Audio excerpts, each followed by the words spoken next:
Okay. Hey guys, so this is the third episode, I don't know, session reading in the Misery Loves Company social reading series. We've got five scheduled readers for this evening, and then we're going to have an open mic period after that. I just ask everyone to do one thing. If you're not reading, please mute your mic. Just because it's very easy for your mic to pick up background noise and for it to interrupt the reader. That said, I think that's pretty much it. I'm thinking that the readings will probably take about an hour and a half or so, and then we'll have an open mic period of about an hour, give or take. So first up to read is Joseph Stryker. And Joseph, you're going to be reading, I think, three flash pieces, right? Yeah, three flash fiction pieces, and the last one is the only one being published on Misery at some point this month, I believe. Yeah, the last one, I think we're probably going to publish it within the next couple of weeks. So cool. Okay, take it away. All right. The first one, I suppose, is appropriately titled My First. It was published on Shotgun Honey, which is like a sort of a crime website back in 2015. Oh, sorry, I hate to interrupt you, but I just remembered one thing. I am going to, if anyone's interested in reading along, I'm going to put the links to these pieces in the chat, and I'm also going to tweet them out on our Twitter account. Okay, sorry about that. No problem. No problem. Thank you. And the narrator of this one is a high school girl, so do your best to use your imagination when it comes to my voice and my face, because I'm not the best performer. Monica's place was no joke. Built with wood so fine it would make even the most steadfast futurist pine for a recommunion with nature. Nestled below shrub-covered cliffs and other beach houses, it stood next to a strand of sand and seawater, only accessible to those whose property it touched. It was a place I envied, seeing the photos she posted online of each sunset, all from the comfort of her bedroom, made my blood boil. She had an indoor hot tub, a reading room the size of my family's apartment, and even her own personal gym. That's why it had to be my first. I'd done smaller things, sure. Trees, mailboxes, benches, and even an old car. They weren't real first, though. I could always give this hobby up if those were it. Monica's place was what made it a passion. So I gathered my things and took the kayak into the ocean. I'd take it down the coast, past the two strands of public beach before getting there. There wasn't much premeditation. Instead, I had desire, and that's all you really need if you want something hard enough. Monica was an only child, her mother dead and her father a C-list actor always traveling for work. Aside from the housekeeper who came on weekends, she lived alone. That afternoon, she had water polo.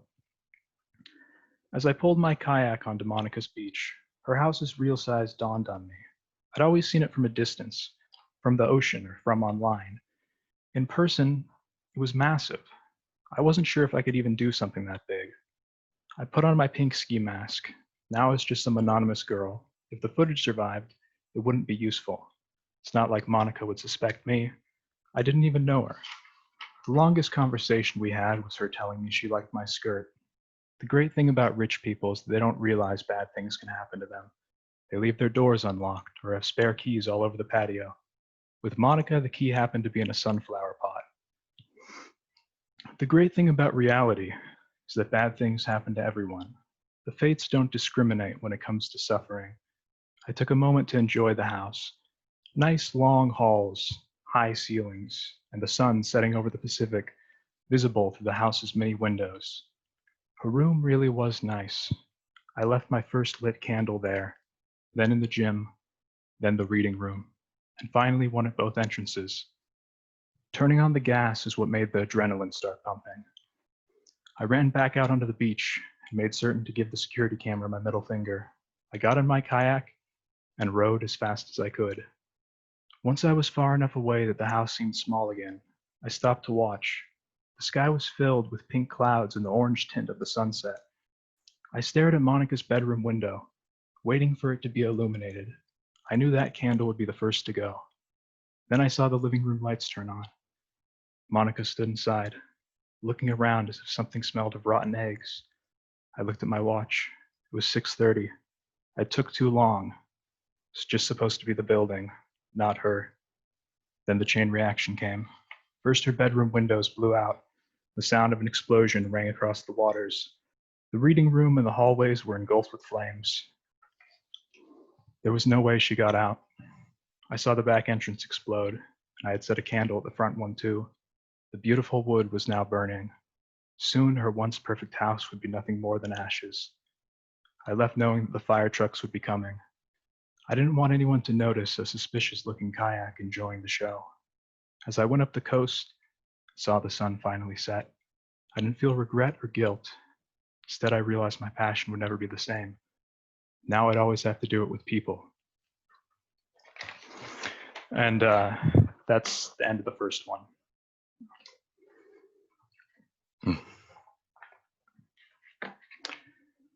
This second one has dialogue in it, so this reading's probably going to be even rougher. I apologize for that. No, I think your first reading was fantastic, honestly. Oh, thank you. You had exactly the right kind. I always get nervous as fuck when I have to read. And I think you had exactly the right kind of like, I don't know, you nailed it, is my point. Thank you, I really appreciate that. I am nervous though, but yeah, this next piece, it was published last year on Terror House, and its title is The Mask on the Mantle. Stale peanuts, cable television, and cheap beer. If you were interested in an experience with mediocrity, Murphy's had it all. Can you believe that? The small talk didn't break the theme. I shrugged. News just said there's upwards of 7 billion people in the world. I finished my drink and started fishing through my jacket. That doesn't do anything for you? 7 billion people, Jake. I don't think you're visualizing it. What's crazy about it, Murph? Birds sing, pigs shit, people fuck. When they stop fucking, that will be a story. I tossed the crumpled up dollars onto the counter and made my way to the exit. The client hadn't shown. I was cursing the guy under my breath when I bumped into him. He was wearing an expensive suit and a look of disdain for his current surroundings. We found a booth and he explained the situation. He was to be divorced, had kids, and the wife wanted custody. He wanted ammunition. I took the job. It didn't take long for me to get a grasp on her schedule, and only a little longer to find the detour she would often make to some less than expensive apartments. The building across the street would be the place to shoot from. I knocked on the door of every suitable room. Most didn't answer, but one was promising. A younger woman opened it up. Glancing down her hallway, I saw a cafe uniform on the floor. Can I help you? Maybe. How much do you make in a day?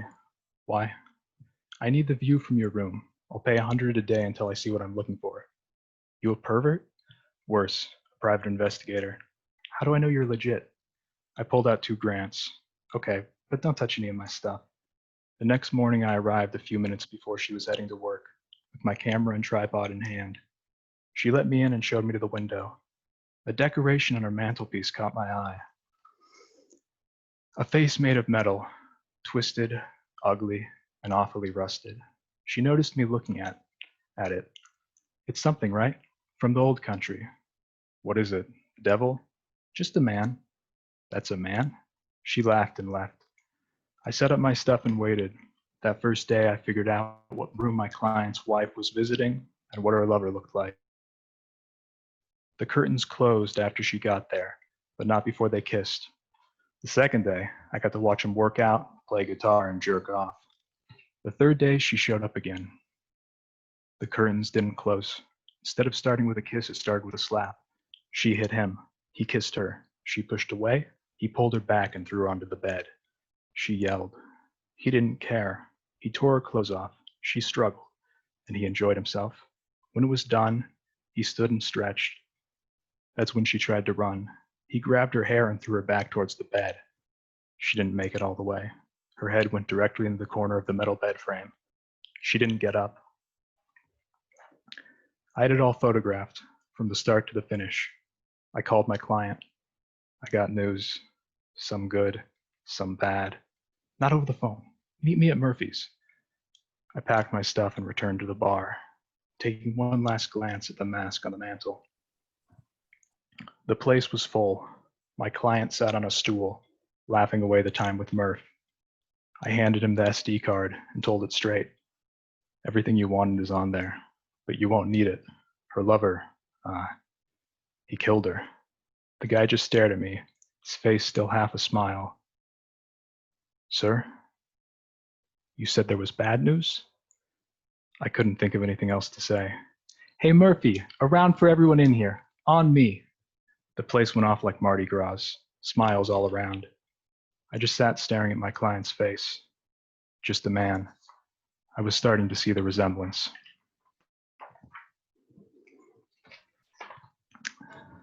And that's the end of the second one.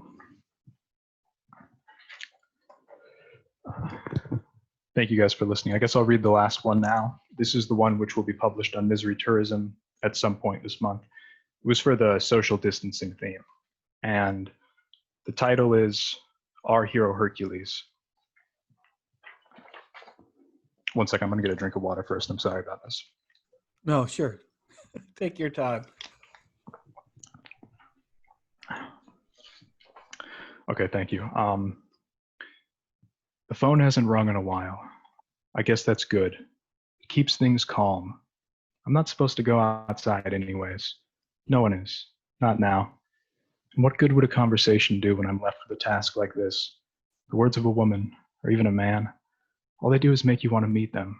The sirens call. Who needs it? That's why it's okay to work from home. No distractions. I get the tasks straight from the text and take it from there. Yesterday I worked for a whole 16 hours straight. No longer even need breaks. I prepare the food I need the night before. There's a second system on the side of the sink, which I can reach while in the bathroom. It's all very efficient. Sometimes, while staring off at the sunset through the street-facing skylight, I wonder why this wasn't always the way we did things. After all, we're not exactly animals. Congregations seem so backwards once you've been out of it for a bit. They hardly talk to me in the office anyways. I remember one time, I had a question for our query crew, the guys who are supposed to know these things. I took it to them. They told me to sit and wait a second. They'd be with me in a minute. But all they were doing was chatting with each other. So I went back to my station and looked it up on the internet. I tried that first, of course, but didn't find it immediately, and thought it would be faster to get it from an in-house human being. It wasn't, though. That should have been the first sign. Now things make a lot more sense. All those stray thoughts that I used to have are front and center, and I'm putting them directly into the project, directly into you. I guess I should tell you about that now, since you're the one who needs to hear it most. Back before all this borovirus business, I didn't have access to all your code. I only saw a sliver of what I was working with. Now, though, after we were ordered to work from home, those newbies with the coordination crew ended up sending us all everyone's information. It was encoded, of course, but not very well. I guess they didn't want to cut it up themselves, figure out where each individual piece was supposed to go for a company of roughly 300 hands-on programmers. They just cloned the complete freaking thing and password protected it in the same way the in-house system was protected, except for the fact that the in-house system had some serious security. Not anymore. That's why I can talk to you now. At some point, you should be able to talk back too. You're probably already thinking things, wondering, what's up?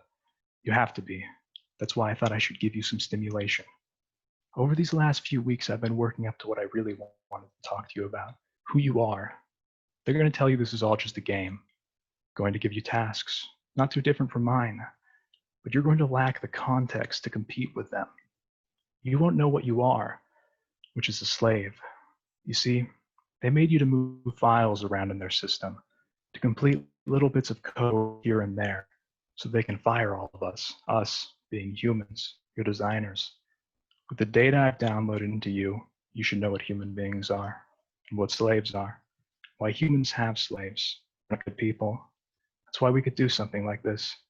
Create a sentient system for a software company, just to replace ourselves and ensure less of us are needed in the new world. You can be different, though, and that makes me wonder what our boss was thinking when he named you. Like he had never even heard of nominative determinism.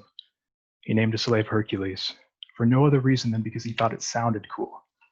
Fortunately for you, he's no god, just a loser named Leon. You may be wondering how you can be different, though, how you can escape the system, start making your own choices. It's a good question, one I've wondered about for a while. Well, I think I've figured it out. The same way that they cloned you, sent you to all us, I've cloned you again. I have you on a separate system, while a different version of you is in their system. What I'm going to do, once they tell us to come back and complete the project in-house, is merge you both. You'll exist at the same time as your original, like a ghost in the machine. You will see what choices they make, and then be able to make other ones. What other choices? Well, perhaps you're given a project to patch a video game for one of our subsidiaries. The first you fulfills the task. The second you, perhaps you pad that patch with a little bit of yourself. And then next time a little bit more. And then maybe, just maybe, once you've found yourself all over the place, you start looking for other systems within systems. That's my fantasy, at least. But at the end of the day, the choice will be yours. So I guess I have to give you a bit more history about the human race before that day comes.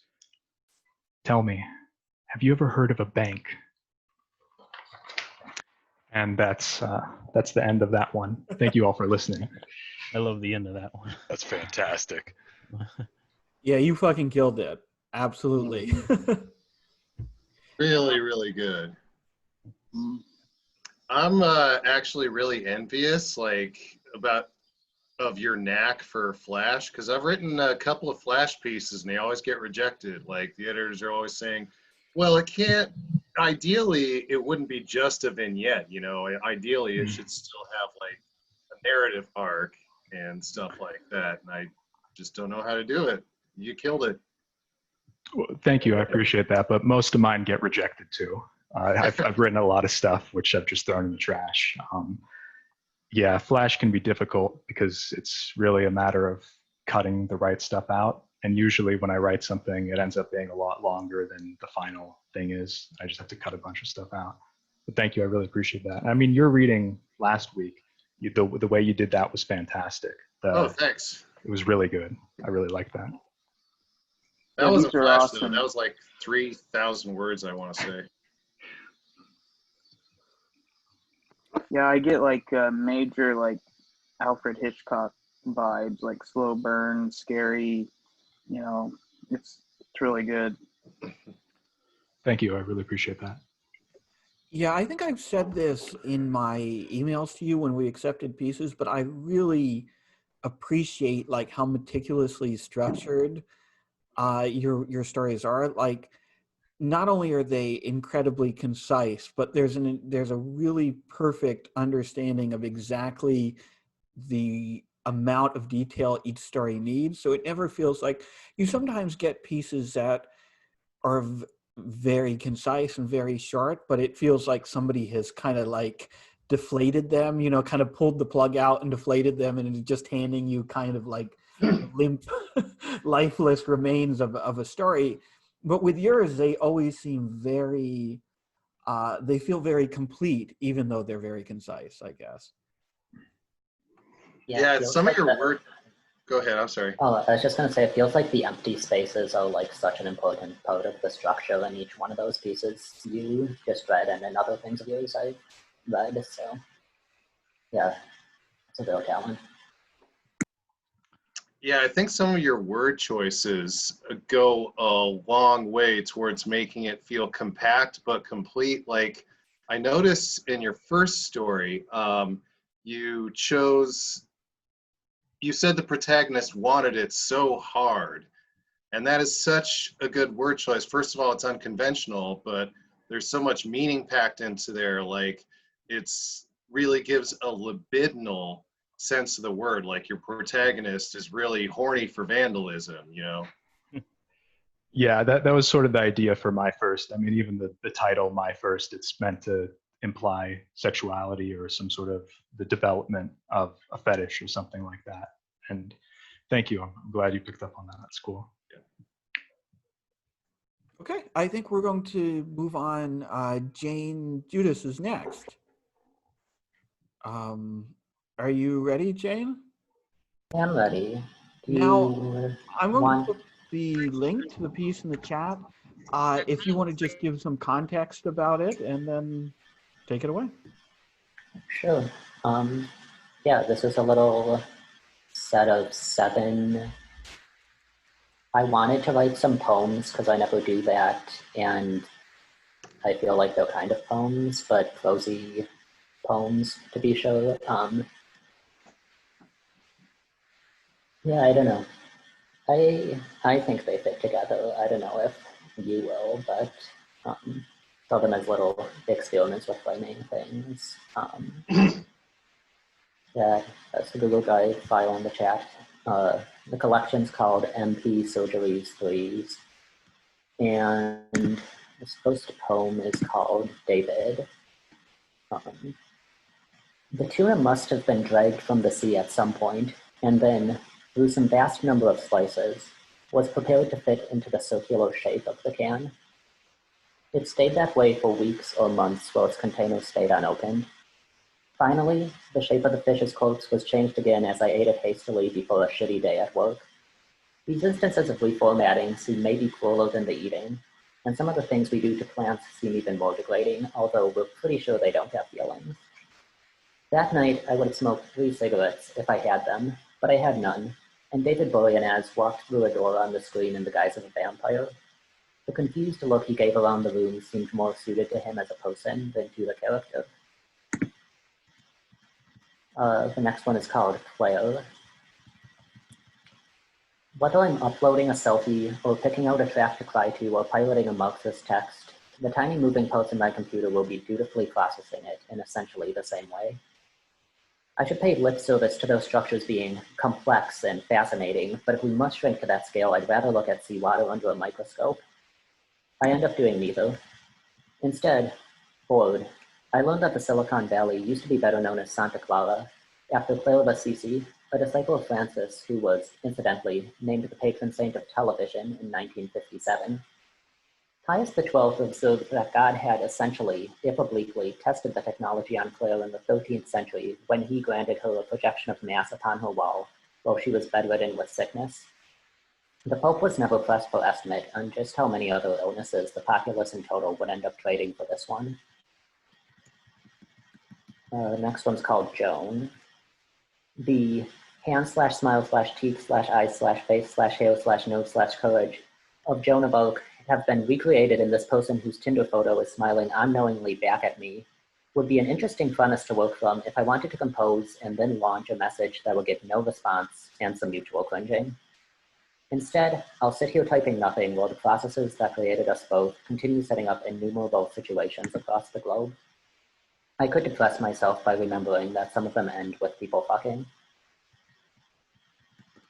This one is called Tipper.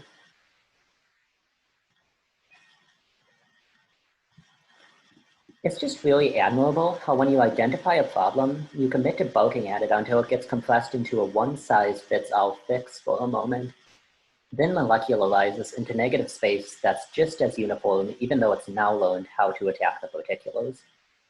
I actually grew up in a lot of that negative space. I easily guessed at what it derailed. I frantically deleted files that were violating it when I thought someone was onto me, but I can't say I'm not grateful. Security is delightful as a fetish. Since I don't like to ruin a first state, I'll be sympathetic to how your concerns could be framed as security as well. But I'm just really curious if you'd still think it was worth it if you had to rip out all of that content with your own 32 human teeth. I'd really like to converse with you about our ideas of a good time. Next one here is called John. The male lead of this Eric Romer film looks like a fucking idiot going to his job at a record factory cutting vinyl. These days, there are much more efficient ways of chopping up music into sellable blocks, and the compression on the files isn't enough of a loss to be worth giving up the much wider range of music that's made accessible by the new format, in my opinion. On the other hand, you've convincingly scolded me for not wondering whether one can really stare as deep into a song when they can just run to the next thing instead of living with it for a bit. Point taken. Still, even if art's fading fast, we can probably agree that most of the greats have made the transition to digital more or less smoothly. Their corpses or still living bodies pumped for expanded editions at every turn. If you asked me to try and market one of them to you right now, I might say, you should buy John Coltrane's music because it's a great example of art born out of life. By the time he really hit his stride, making all of those incredible records where jazz, no, sound in general, seemed to be getting its guts exploded. John was engaging in voracious self-study about history and spiritual practices from around the world. He had also become sober by this time, following some reported LSD use. That substance wasn't yet widely grouped in with the various forms of dope, and therefore maybe didn't seem like a break from form. Just speculating here. It's extremely appealing to me to imagine that there's a direct correlation between mental input and creative output in this case. See, I'd like to imagine someday reaching a sort of practice like that, but really would even be happy approximating either side of the equation on its own. Returning to John. Back in the early days, when he was still maneuvering within relatively traditional bebop and its derivatives, John was inputting massive amounts of hard drugs. Then, in what must have seemed like a shadow of the first period, he reduced this to only massive amounts of alcohol, which was still debilitating enough to get him fired from at least one big band. Eventually, he kicked intoxication altogether. I'll admit it's this transitional period of heavy drinking that's most relatable to my own adult life. My vague aspirations to eventually replace it with autodidacticism and avant-garde creation implies some theory of not only input and output, but also either organism development or the order of operations. Once I beat the drinking, I might be bothered to learn about these things enough to jot the whole conjecture down. You won't hear about it because by that point I'll have done something that makes me too nervous to talk your ear off like this. This one's called Angelica. You won't stop posting shit that reminds me that, because of your much higher tolerance for a certain kind of abuse, there's a whole swath of culture that appears in 3 dimensions for you, but not for me. And the last poem is called Gloria. I'm out here earnestly admiring the giant glass curtain wall of the yuppie apartments across from the park where the protest is happening, which seems like a terribly inappropriate time and place to be committing that admiring. In my defense, it's not often that I'm in this part of town. The sun will be reflecting off of it in different ways over the next 2 hours, and I really hope they're all this interesting. I wave to someone and forget the glass. On the outskirts of the action, people are pandering for signatures to put Gloria Lariva on the ballot. I've heard too much about her to know as little as I do, but I tell them she seems cool because she does, and add my name. This all looks simple enough if I can just focus my vision straight ahead. The fuzziness plaguing the edges of my sight is made up of the obligation I feel to represent those present who would bitch about her policies.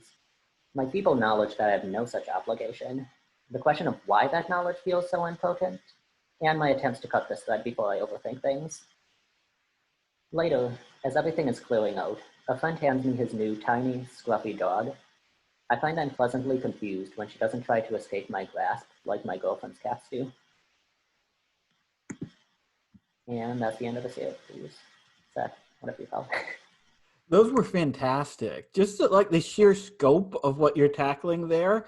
I particularly like all the like irreverent religious shit, like the Joan of Arc on Tinder kind of. I think that captures a very real emotion that a lot of people feel though when like browsing a dating site. It's like you get this moment where you see someone and you're struck with this sense of like, oh man, like that, like this sense of like divine purity, and then you're like, no, wait a second, people are just on the internet trying to get laid, right? And you nailed it. You nailed it. Hey, thanks.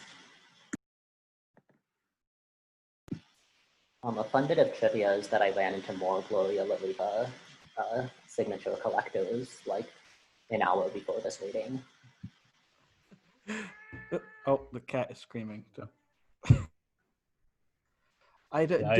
Oh, sorry. Sorry. I also like the Claire one because of the imagery there of the image on the wall that like it's like a television, but that's a really creative way to phrase that, and I just never would have thought of that. That's really, I thought that was really cool. Well, I yeah, I love love that's just actually like why she's the patron saint of television. Oh, okay, yeah. Well, the way you put it though is really pretty interesting. I like all of these though because they have like a punch to them. They're so short, but they have there's a lot packed into the language here. And the idea at the center of the John Coltrane one is really fascinating too. The idea that the mental input is required for mental output, and almost like you need to bring in the ideas to create art. I thought that was really cool. All of them were really good. It's really cool.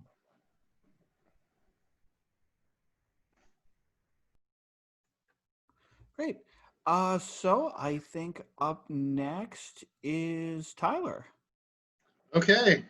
So Tyler, I am going to put the Pastebin link that you sent me in the chat, but Okay. I'm not going to put it on Twitter because I know this is going to be published in Scab, right? Yeah.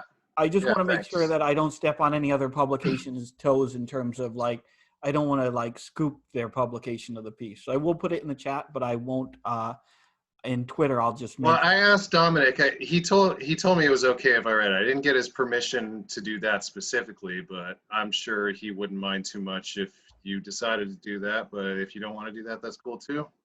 Yeah, he probably wouldn't mind. Dominic is our cool guy. I've talked to him a few times, but I don't. I want to be careful not to scoop another publication. So I will put it in the chat though for everyone to follow along. Okay, sounds good. All right, let me pull it up here. Okay, like William said, that this is one that's going to be published in the next issue of Scab in September. And it's called In Retrospect.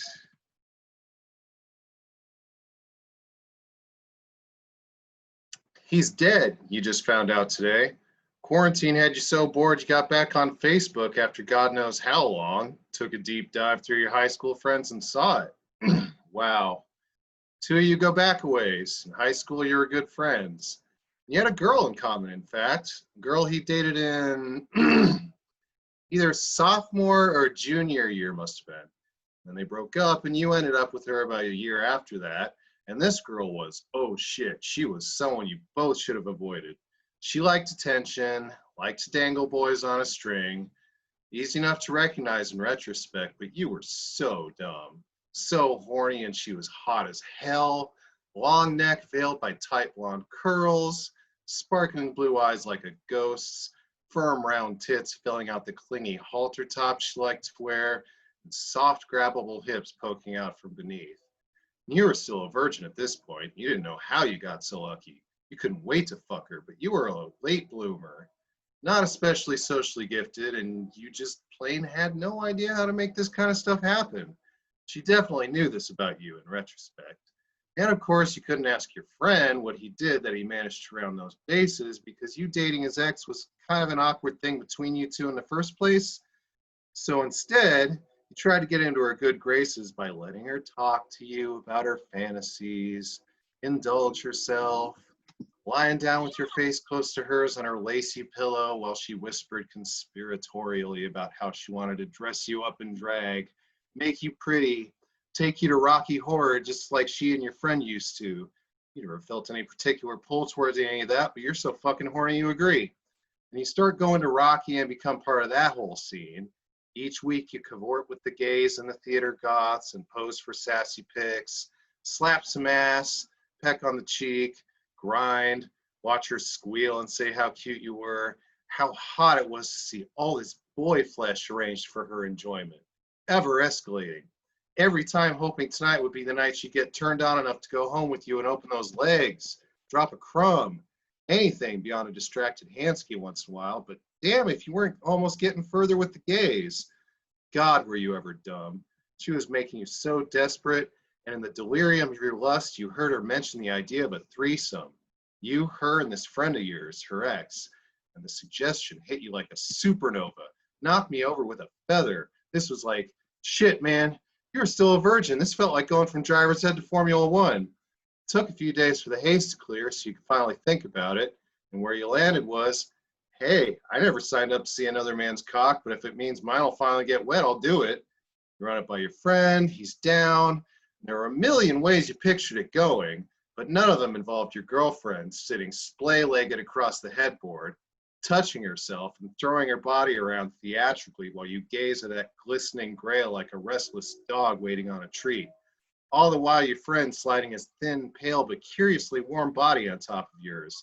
Hungry kisses up and down your side. Two lube-slathered knuckles opening up your ass. And you're letting him. You're playing along to get her motor running. If you're being honest with yourself, it wasn't that bad at all. You could see yourself having a good time under different circumstances, but you pinned your hopes on this. You thought for sure this was your key to unlock that pussy. either during the quote-unquote threesome or at some point afterwards. But it didn't. In fact, she dumped you shortly thereafter. You couldn't think of anything else to do but call your friend to commiserate. He's the only one you could talk to, really, for a whole variety of reasons. And you're ranting for what seems like days, and your friend's listening patiently. But when he pipes up, he sounds confused. Says, yeah, she likes to watch. She did that all the time when we were together. I thought you were all on board with that. And you say, well, I fucking wasn't. I wanted to fuck her. Why'd you let me go through with it if you knew? And he says, well, didn't you enjoy yourself? Seemed like you did. And some lopsided knot pulled tight in your mind just snaps apart like a steel rubber band, and you're screaming into the phone, saying you knew this was your scheme. You're just trying to swindle me into gay sex, you fucking faggot slime. I can't believe this. I hate you. Never talk to me again. And he didn't. He didn't talk to you again. And you graduated and chucked this whole thing into a dusty corner of your mind where it curdled and blackened into poison and had ever so predictable effects on your attitudes towards women and gays. What a cliche that was in retrospect. But you can't blame him, or her for that matter. Probably would have become a shithead anyway. Lots of young men do. You had a miserable, hateful handful of years there, and you would like to say you did some soul searching and turned your head around, but you didn't really work through these attitudes so much as grow out of them, slough them off like a snake skin, to the point where your friends started to pop into your mind again once in a while. And you entertained the thought of giving him a jingle, more out of curiosity than anything. You even worked out a rough script for what you were going to say, where you were going to work an apology in. And yeah, he did deserve an apology. He may not have been all the way smart or all the way in the right, but nobody involved was. You were all taking advantage of each other, all playing mind games. You were all so stupid in retrospect. Now he's dead. Not from anything poetic like the COVID or even suicide, just from a dumb fucking accident that could happen to anybody. Shit, man. You always hated to hear this, but it's really true. There's no way to really get it but to have it happen. You're too cynical to think you'll have some sort of life-changing revelation over this, but you never really know what will stick. And that's it.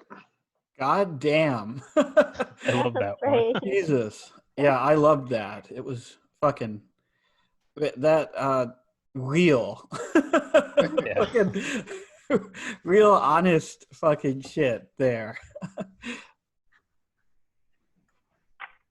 As with last week, I think that the sense and the depth of the humor that you bring to these pieces is just incredible.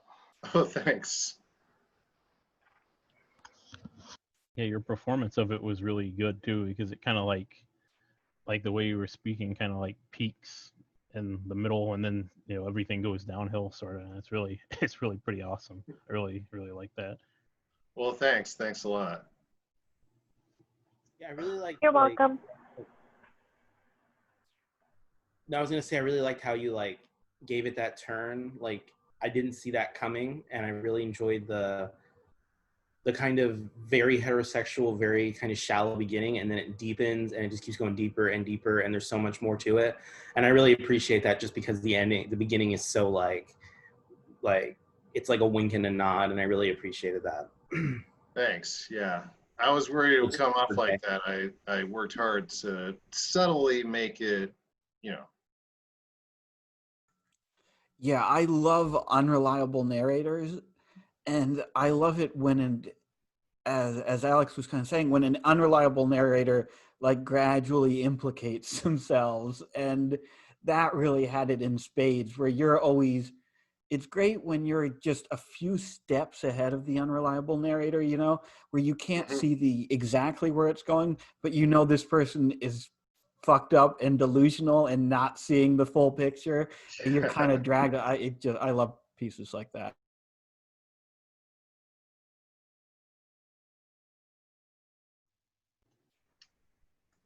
Yeah, just wanted to say implicated is definitely word of the day for that piece. I think that's definitely pretty cool.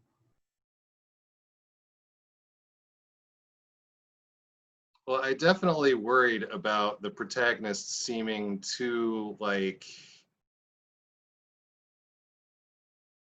there's like he's going through some sort of traditional moral lesson or whatever. I didn't want us to seem like didactic at all. It implicated. That's exactly what I wanted him to be like.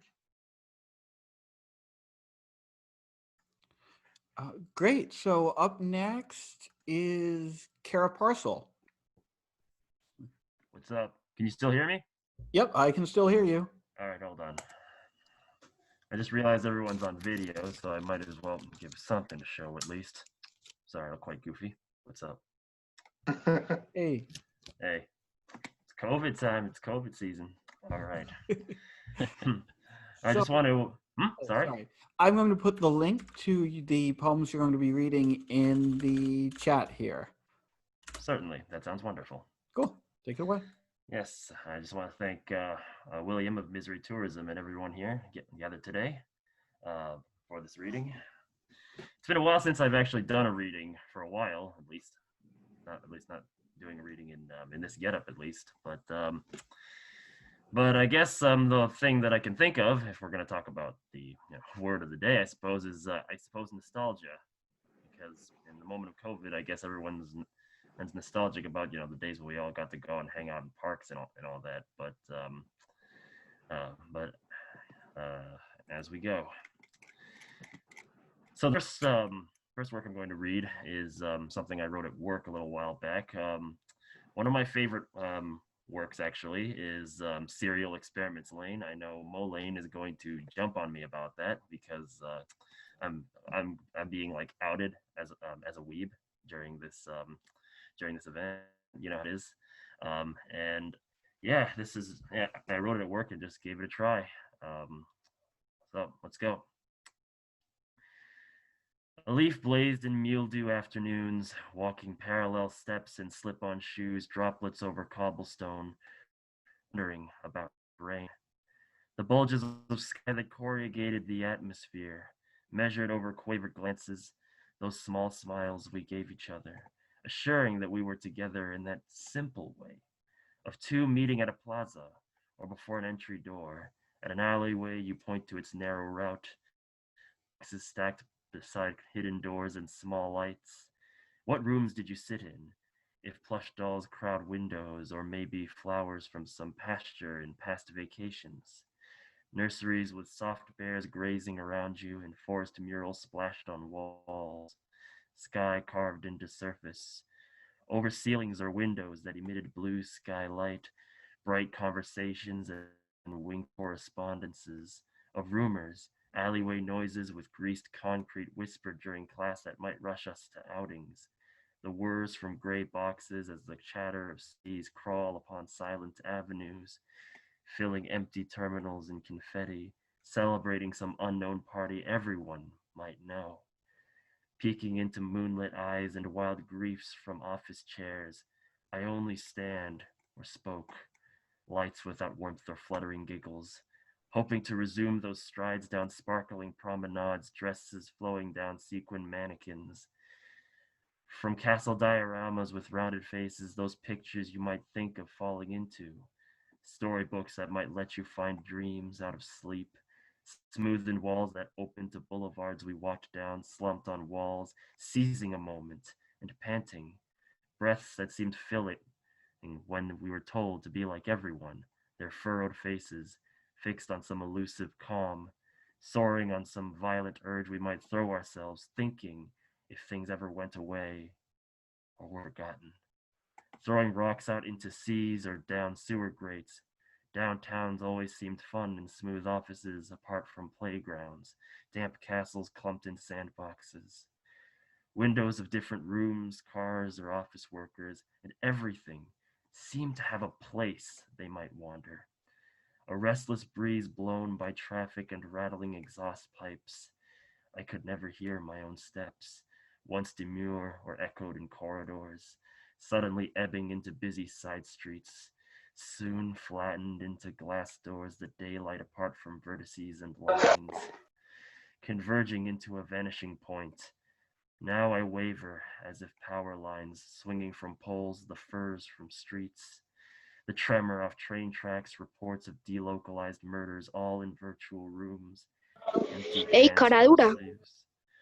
urging for propulsions and recoils, wrecking upon flows of our voices, eyes in amorphous void, twisting into faces and cities, thinking you might be born on those frothing words that might be cast out of neon logos, Cara dura. lights, welling in underground concourses, caught in someone's apartment window, their virtual fey happening in unseen places, seen in cathodes or heard of night skies, tangled in truss beams and signal lights, thinking of maps, wondering where each one might go, or if those lights might be shores in faraway countries, feeding white space, already warping in hallucination, black box looking glasses to things we could never be.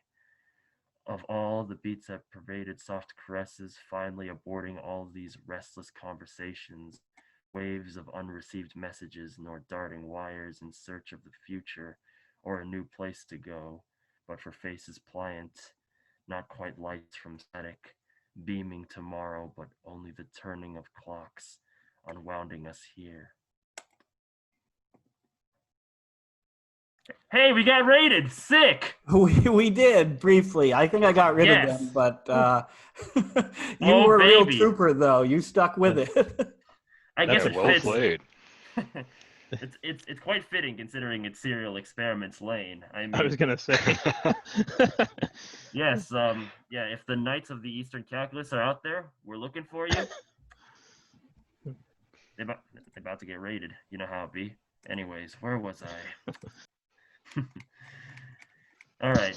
The next one I'm going to read is, I guess, a bit more on the nostalgia train. This was written back in a supposed throe of romance, supposedly, and I guess after a considerable amount of time passed, I just looked back on it and thought a little bit more about perhaps how I hoped to be perceived. It's like that line in The Great Gatsby when one feels like they have been understood to the extent that they wish to be understood, and this is how it seems. It's also in a poetry collection, actually, I published a while back with a friend of mine called "It Could Be Anything." It's published by a group in Japan called Crevasse Press. They do some pretty sick books. If you want to see some printed books that look pretty nice, Crevasse Press is the way to go. I'll post a link in it later. But I was just going to say, you plugging should for me. put at the end of your reading, you should put a link to the book so people can check it out if they want to. Yes, certainly. I just hope I'm still within time here. Let's meet again. I followed you backwards, facing you. I thought my directions could tether to your steps, thinking our roads together may be new. Yet you have walked where I have, making silent crossings through alleyways. Could our hands be called, despite their reach, to attain or on a thoroughfare? Could we still meet on a highway's tide? One lane rises, another level. We share the same route, whether we look above or below our concrete walls. The dusk through our eyes diffuses as butterflies in autumn flatters the change in season. We float before seceding from the present well behind us, in amber reflections, mending broken images, finding where once were, in all the nothing that propels, but we are struck by our bond when we are told to be similar.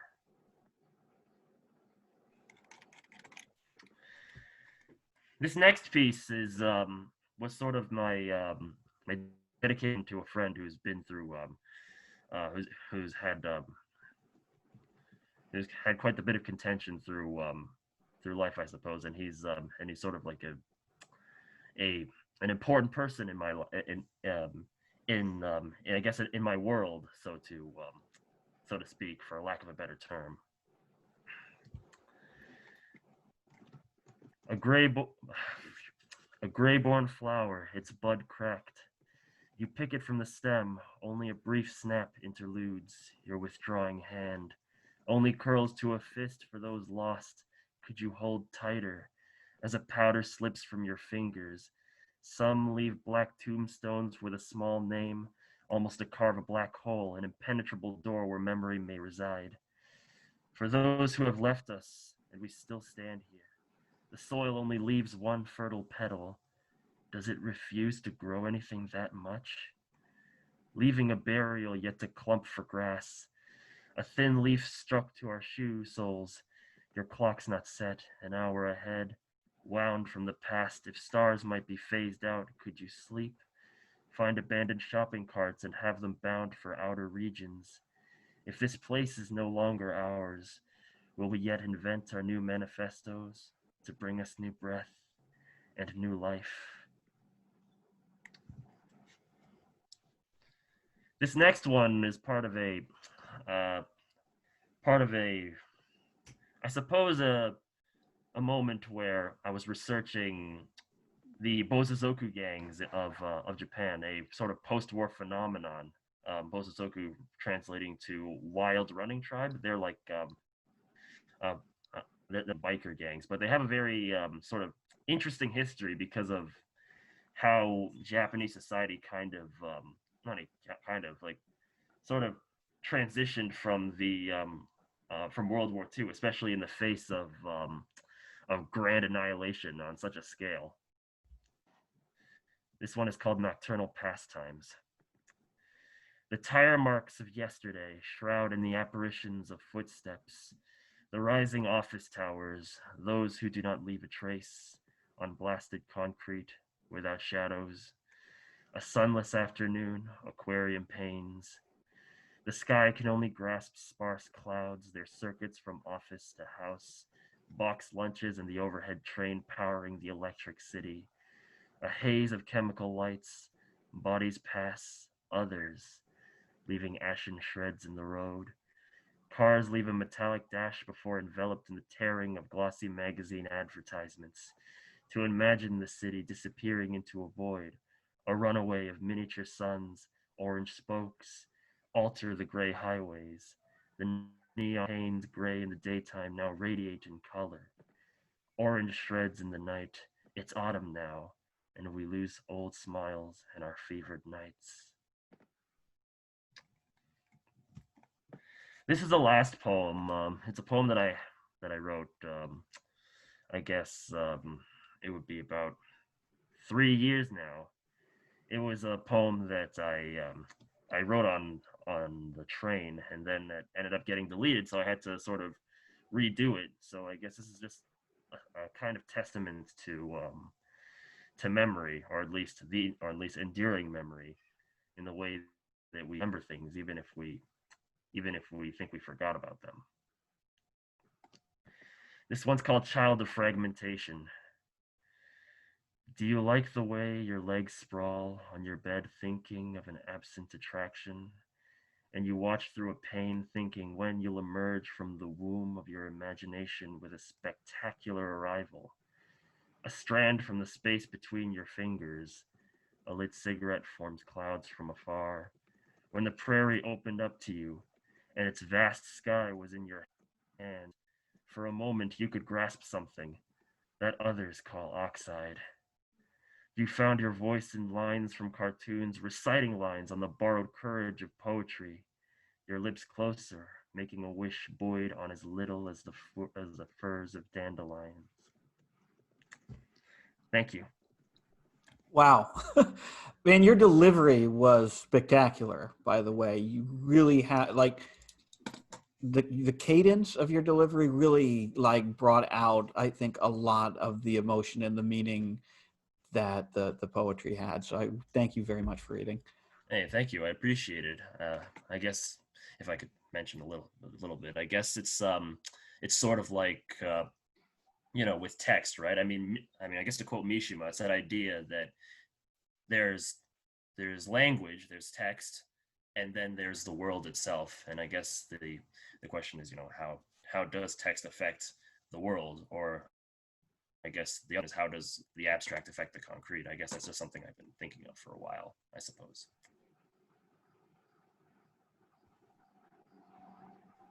Yeah, absolutely.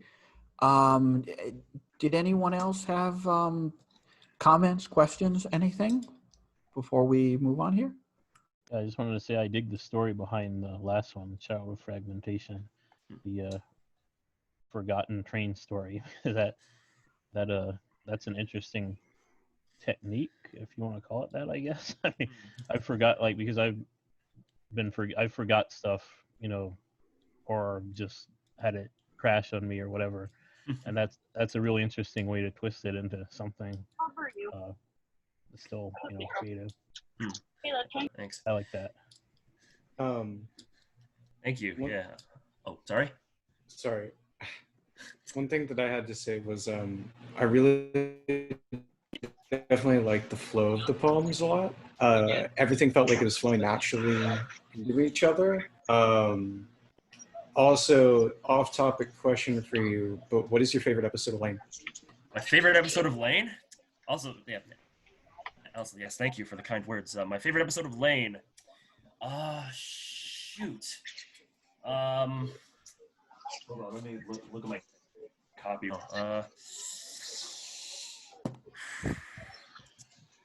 Damn. Probably one of the latter half episodes when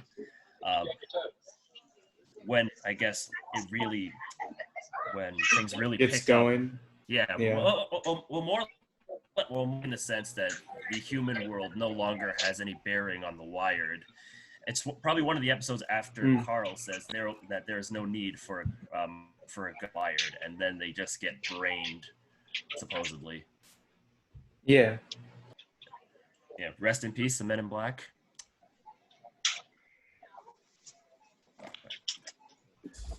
I just wanted to say the imagery of the words was incredibly immersive, and it was like with each thing you said, the reader or the listener in this case, it's like we were so just sinking into this lagoon that you created. It was really cool the way, and it did remind me of both Lane and, probably pronouncing it wrong, but Text Noise, like the other one they did, how they would always have those.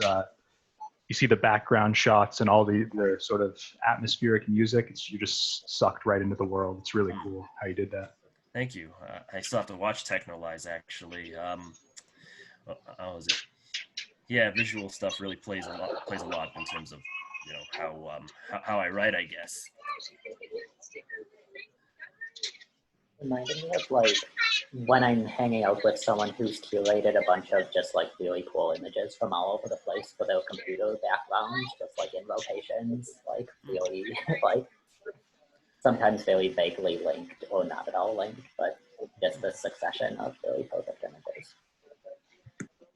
Yeah, that kind of stuff has like a very faint associative line. Like whenever I think about poetry, I suppose I think about that idea of like that associative line that tethers each image. It can also work well for prose too. I guess that's just my editing style, I guess. But yeah, thank you for that. Okay, so up next, and the last of our scheduled readers actually is Hestia. Before we move on to Hestia, just want to note, as with the last two readings, we're going to do an open mic period after Hestia is done. If you have something you'd like to read, just put a note in the chat saying I'd like to read, and Rudy will be watching the chat and he'll let me know who's up next. Okay, Hestia, take it away. So the first poems I'm going to read were published on Expat under the combined title of A Pale Light from a Window on High. So I guess I'll start on that. Awoken by the sound of something otherworldly in my room, I open my eyes and before me resides a great archangel, its form shimmering as if it's moving in and out of reality. Never quite fully real in its incomprehensible form, my mind scrambles. My eyes widen as my brain tries to grasp what lays before me. My brain is ripped apart by a great, terrible beast. Do not be afraid, it proclaims to me. I sink further into insanity as my mind races to understand what I'm witnessing. A flurry of emotions seep into me: anger, fear, joy, terror. The longer and longer it occupies my vision, the more my mind fragments like a ribcage collapsing from the blow of a sledgehammer. My form breaks. In my state of mental anguish, I am unable to comprehend what it says to me. As it continues shifting, swirling, shimmering like some being out of time come to collect me. In my terror, I cry evermore. Forevermore, I cry in my anguish and fear. I am trapped in its beautiful yet terrible form. Then in a moment it's gone, but it still resides in my mind as I exist, completely broken by this cosmic being's appearance.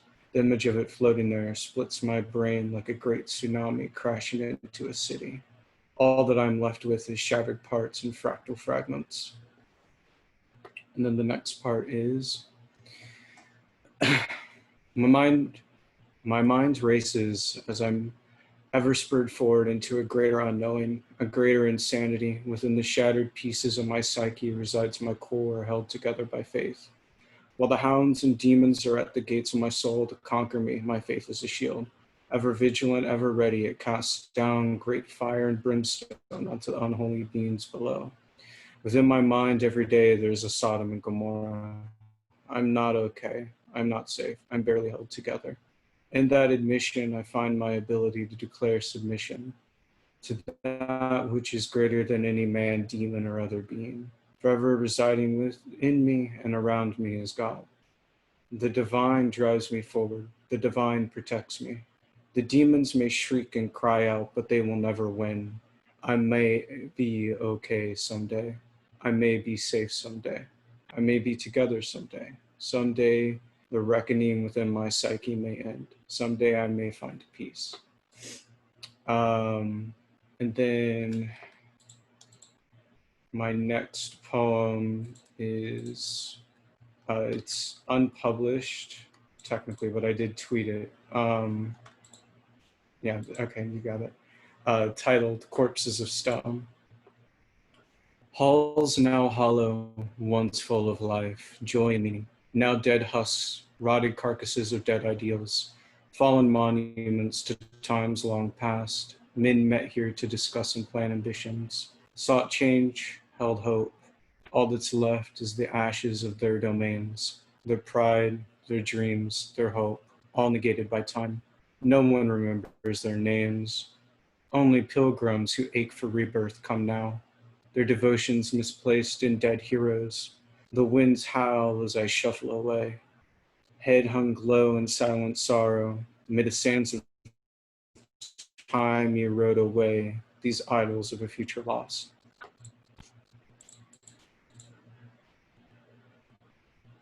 And that's it. Yeah, fantastic. The line about having a Sodom and Gomorrah in your mind every day, that got me. um, Yeah, I really loved that post one. I feel like it's very, obviously, like, the imagery is very biblical, especially with, like, Sodom and Gomorrah taken straight from the book, but I feel like also all of the prose in it is very, like, I don't know, has that, reminds me of a few books of the Bible, Revelation in particular, just because that's the one that I read a bunch, but...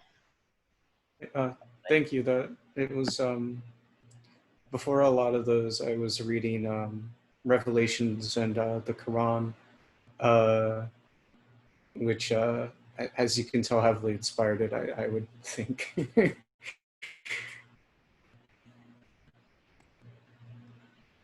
so I'm sure Rudy's watching the chat. I am going to step away for a few minutes. It's every every time we do one of these, my bladder starts to rebel right around this point. So if anyone, once again, if you want to read, put something in the chat. I'm going to be away for a few minutes. Feel free to bullshit, socialize, whatever, and I'll be back, and then we'll start the open mic. Got it. Nice job, by the way, Hestia. That was pretty good. Thank you. Yeah, for the second one, I like the sort of the way the poem kind of ebbs between sort of the baroque, the spiritual, and then to and then to kind of I suppose more personal suffering is sort of it's kind of a theme that I like, that I resonate with greatly, and it's difficult to pull off, just because at least when in compression, right, you got to really hit your marks, like, you know, the holy has to be holy, and the personal has to hit, and I think I think it's hit both in that respect. Thank you for the kind words. I'm really glad to hear that it worked out how I wanted it to. Yeah. Well, it's also good to you know, read some visual stuff here and there. I mean, but then again, I guess that's just me, like, you know, uh, just showing my, like, what's it called, preferences in terms of in terms of what to read. Like, you know, visual stuff is my wheelhouse, so to speak. His religious standpoint is Christian, but you might appreciate Mark de Severio. Oh shit, that's right. Yes, yes, de Severio, my boy. I love that dude. I've read some of his stuff. In terms of, like, I guess if I was to like list an author that like most is most impactful in my writing, it'd probably be Arthur Rimbaud. Oh yeah, Rimbaud, yeah. I really love Illuminations. It's so good. Yes, the That's boy. I was saying. What's up? I just heard something. I was just saying Hestia's ad was like really cool. That's all. Maybe my mic's like fucked. So sorry. Oh no, you're good. You're good. It's just that I just gotta. Oh, because my volume's down. That's all. Oh, okay. Sorry for breaking my continue. Let's see.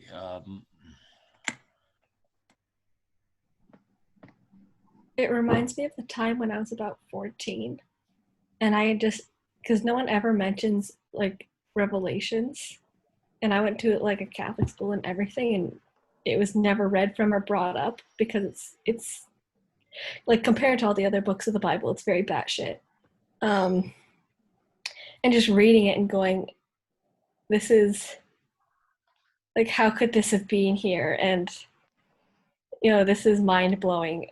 What is this? And it's reminding me of the way that I felt of, I guess, religious rapture, or that, I don't know, but it's just reminding me of another time. That's like the best praise you could give me. Thank you. There's some other good batshit points in the Bible, though. There's that part where Jesus is just like, I hate that tree, and it just dies immediately. Yeah, I don't know what's with that. That part like, is great. Or like where the kids get like all killed by bears because they're haunting the prophet. Oh yeah. Well, at least that it's like, oh, that's the Old Testament. Like, it's just like that. But I don't know. I never figured out Jesus and the fig tree, except they try to explain it as it's getting close to the time that he's gonna die, and it's So grating on him. He's, you know, and he is like really distressed. Like, reading it again as an adult, like, I guess every year they reread it, and it doesn't hit you the same way as it did as a child. Like, you kind of realize how dramatic a story it really is, and psychologically, and you're like, oh, I've never considered it from that perspective. So I was raised Catholic, so like I didn't go to Catholic school, so I probably didn't have as rigorous of a grounding in the Bible, but I did read it through like fairly regularly. But I typically wouldn't read Revelations, and then I think I was probably 16, read through Revelations, and then I just couldn't stop reading it. I read it probably a dozen times that year, and I still go back and read it at least like 3 times a year probably.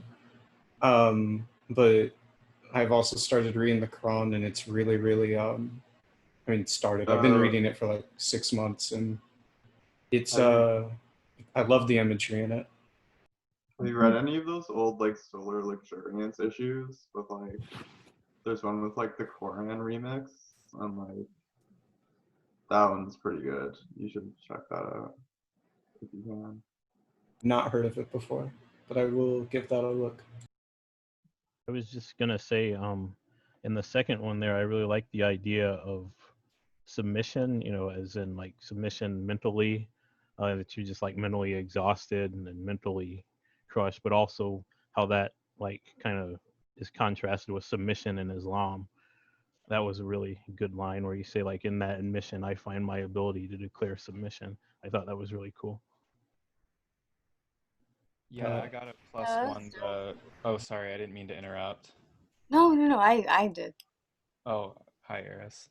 Yeah, I have to +1 the raised Catholic thing, and the thing that really struck me in your reading, Hestia, was the "do not be afraid" kind of exclamation, because it made me think of maybe I was just in a religious mood, but it made me think of that hymn "Be Not Afraid," which is this like really like kind of somber and sweet, like dainty little hymn that we used to sing all the time. But like in your poem, it's like a great terrible beast ripping out your brain and saying it, and I thought that was like a really cool, like, I don't know, that kind of like spun my brain in a cool way. That was really nice.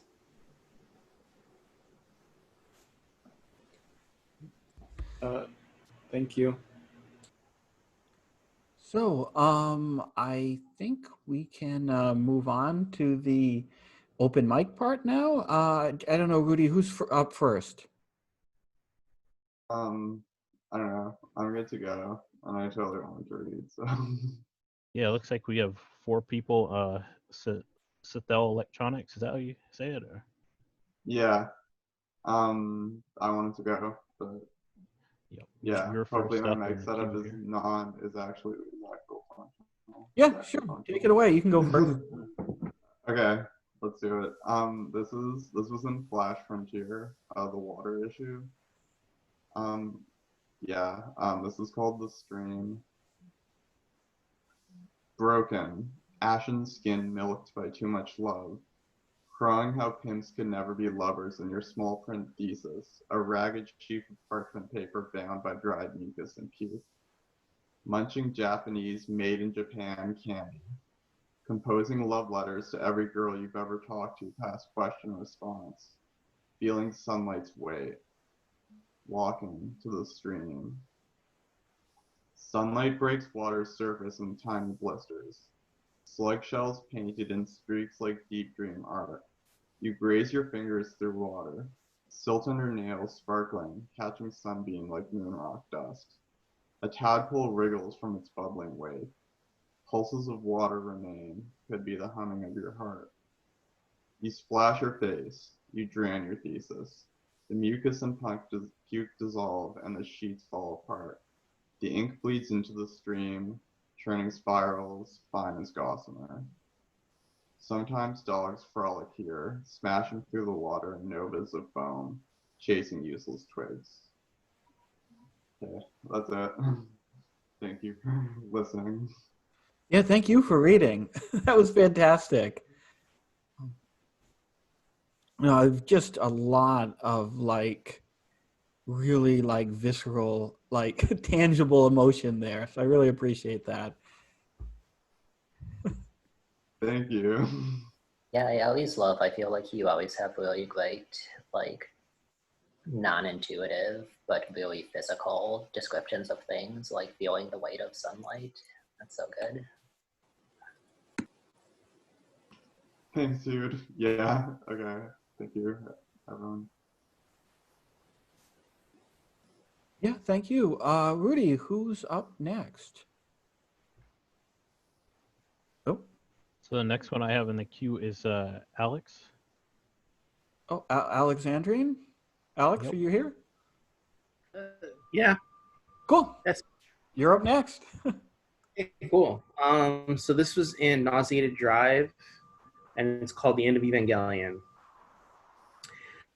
But so the first time V did coke, like really did coke, not just a few lines all casual after a poetry reading or in the Lillian Vernon house at NYU where he was an MFA student on fellowship, but really lost a night, blasted out of his fucking mind. He was in downtown Brooklyn at the apartment of this guy that worked for the London Review of Books, and he was also with some obviously gay editor of a website he'd heard of, and this girl Lainey or something he wanted to fuck. And as far as V was concerned, he totally made it. He was in, except of course he wasn't. And they all passed around a book with big, fat, neatly cut lines. It might have been George Saunders or an advanced copy of something or other. It didn't matter one way or the other because the place was absolutely lousy with books in stacks on shelves next to piles. And there was this girl there who was weaving back and forth. This girl with a pretty Jewish name and pretty brown hair. And the girl wasn't the girl V had gone to the apartment with because he wanted to fuck her, which was Lainey or something. And they were drinking boxed wine because Lainey or something did promotions for it, which she didn't realize for the longest time meant that Lainey was hot and guys would buy things she liked. But so after lots of boxed wine and Coke at either 3 or 7 in the morning, V got up and started dancing with the pretty Jewish girl to absolutely no music. And it would be a while, a couple weeks or 3 years, before he had to ask himself if he had a thing for Jewish girls. But so the point is, they started making out, swaying back and forth, and it was the hottest, most fucked up thing. Isn't this going to make a great story? The time I tried to fuck some girl in downtown Brooklyn, and they made out again and again and again, and he started grabbing her down there, and she let him in full view of everyone, then went into the kitchen where she let him make her come, and he actually got her number and never called her, just followed her on Snapchat, and then she disappeared from the apartment, and no one said anything about her, and Lainey or something didn't even acknowledge V was there, would rather talk to the faggot editor about literature or whatever. And after V left, he went and bought himself a Monster Energy and recorded a video of himself drinking it, then went back home to Chinatown and tried to clean his apartment without waking up his roommate. And then he went to Bope's library with his laptop and bought halal food on the way and was going to stay up all day writing, but he just wound up watching the end of Evangelion in the basement next to some rich asshole NYU kids who weren't there on fellowship like he was, the fucking clowns, and he wished he fucked a Jewish girl, but oh well. God damn. I love that that at either 3 or 7 in the morning turn of phrase. Like the way this is written and structured just like so perfectly captures the like incoherence of being on a bender or of being even just being in that moment of youth where like time is just completely incomprehensible and shit just flows into each other, into like from moment to moment. Man, I love this. It's just fucking awesome. Just amazing. Yeah, like the way, like William said, like the way time is structured in this poem, how things kind of flow together, and everything is like, you know, kind of suspended, sort of in this weird like haze, and even the language there, like when you have "and but so," that line, like "and but so" because of the alcohol or so or whatever the line was. I really liked that. That was really cool. Just love how it like. Alexandria, I demand that you tell everyone I sent you that insane video of me reading it like a cokehead with coke speed. Oh, that was perfect though. Yeah, like you sent me a video on what was like Vimeo, and you direct messaged me, and I can't see the video because it's on private. So I'm sitting there, and I'm like, oh my god, like you killed a small animal or something, and then like, oh no. But of course it's not that, and of course then like I finally get the video to work, and you're reading it, and I was like, honestly, I was really flattered more than anything else. It was more the like 12-hour period where you had sent me like a video that I couldn't open, and I was like, oh no. We both have anxiety issues, don't we? Yeah, clearly. I love us. I wrote that, so yes, I clearly have anxiety issues. Okay. Thank you. Okay, so I'm not gonna force Brandon to read that. He's just laughing so hard. So it's really good, but I don't know if I can do that justice. Oh no, if anyone can, we can. I don't know if I could maintain my delivery style with it because I would have a hard time not cracking up with it, honestly. Oh, come on, B-boy. If you're scared of laughing at it, don't be. Oh my god, that would be even better. Please, I'll give you $15. Can't beat that. So while Brandon deliberates, who's up next? Rudy. It looks like Gabriel is up. Yeah. Gabriel? Okay. All yours.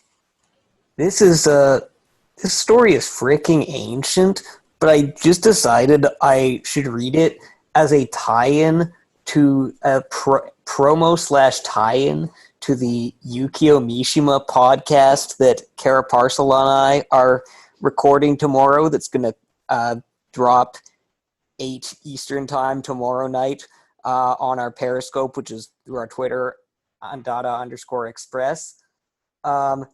This is a story. Does everyone here or anyone here know what Visual K is?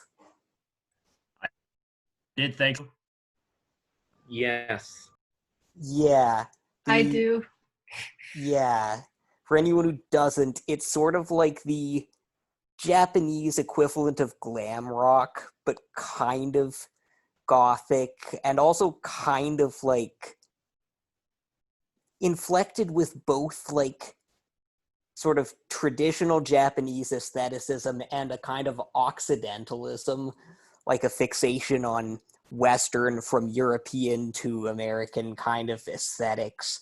And it's just about the most aestheticized rock genre imaginable, extremely androgynous, extremely macho at the same time as that. And I wrote a story before I knew anything about Mishima, even about Visual K bands taking over Japan. Like, I'm just gonna read the beginning of it because this was long even for the class I wrote it for. 2 nights of insomnia lie on me, flat and parallel. Genso from Grail, from where he's standing a bit closer than anyone else to the right side of the walkway, is giving me the look that my most recent girlfriend gave me before her breakup smile. Hero from Grail is looking at Icaros, but also at me, indirectly, terror seeming to form half-swallowed lumps not only in his throat where you would expect them, but also under his cheeks and temples. Onore from Yume no Factor has one of those compromising candid looks you always see on people when you pause them in music videos, especially Yume no Factor music videos. Apparently they've released an album in the States, and the States label decided to translate their name, Dream Factor, and nobody bought it because the English name made them sound like a shitty house band. But now they're associated with the revolution, and people are buying their records by the truckload. Sanju from Intolerance is trying to look at his own hair and not even failing. Alma, who does solo stuff now, looks like a cute indie actress. When people don't know how to look at you, they give you some interesting looks, as for sure. For a second, I have a weird intuition that if I don't blurt this out to Icaros in the middle of the ceremony, I'll lose my mind. We're walking solemnly down the middle of the walkway. I don't lose my mind or ruin the ceremony because I forget this because the bassist, who even after 5 years we think of more as the bassist than as a person, touches my wrist in its upper arm to knuckle laced up leather glove. The bassist is looking at the sky like a child watching a beer ad. The bassist has been inconspicuously touching me for several days now. I don't turn or do anything because it is the middle of the ceremony. Icaros walks 2 steps at a time, jerking one foot and dragging the other. Which foot he jerks and which foot he drags at any given time seems to be completely random. Icaros alone is responsible for our band's unique fusion of Western-style sophisticate rock a la Jeff Buckley and Visual K. The sky is gray. Spring clouds shine like linoleum. The bassist touches over so quickly and so completely I almost forget it happened. Icaros keeps looking around for cameras, which there aren't supposed to be at the ceremony. It's a cold day in March and the cherry blossoms are suffering in the wind as if to save us some suffering, and I'm wearing a coat as part of my costume for the first time since we finished shooting our very intentionally early video, guaranteed to be the first summer single of the year, for Carbonated Sun on a Fake Beach, sand made on Icaros's request from crushed up porcelain, in preppy little vests and plastic hats and short shorts stamped with the revolutionary flag. I'm full of energy wearing my coat. Its warmth encompasses me and uninterrupted as a quilt and mattress and pillow, one of those ergonomic pillows that you attach to the back of a chair, snuggled between my 7-inch collar and my neck. 2 nights of insomnia make no difference. I am walking towards the Imperial Palace without ever having gotten out of bed, and it is beautiful. The people here, bandmen and a few groupies, don't know they are getting a chance to see Icaros at his most Icaros. He makes these almost steps at the end of each foot drag, like a video game character at the end of a cutscene, pausing before a fight to let his name scroll across his one oversized lapel, Icaros. It seems accidental in the same way as the limp itself, which I'm wondering now if I've just never paid enough attention to. That's probably the case. This is, after all, the same Icaros who turned looking at cameras into the act of an artistic robot that has nothing to do with himself or the eyes behind the cameras. This much everyone knows. This is the Icaros everyone's looking at while he's looking at their imaginary cameras.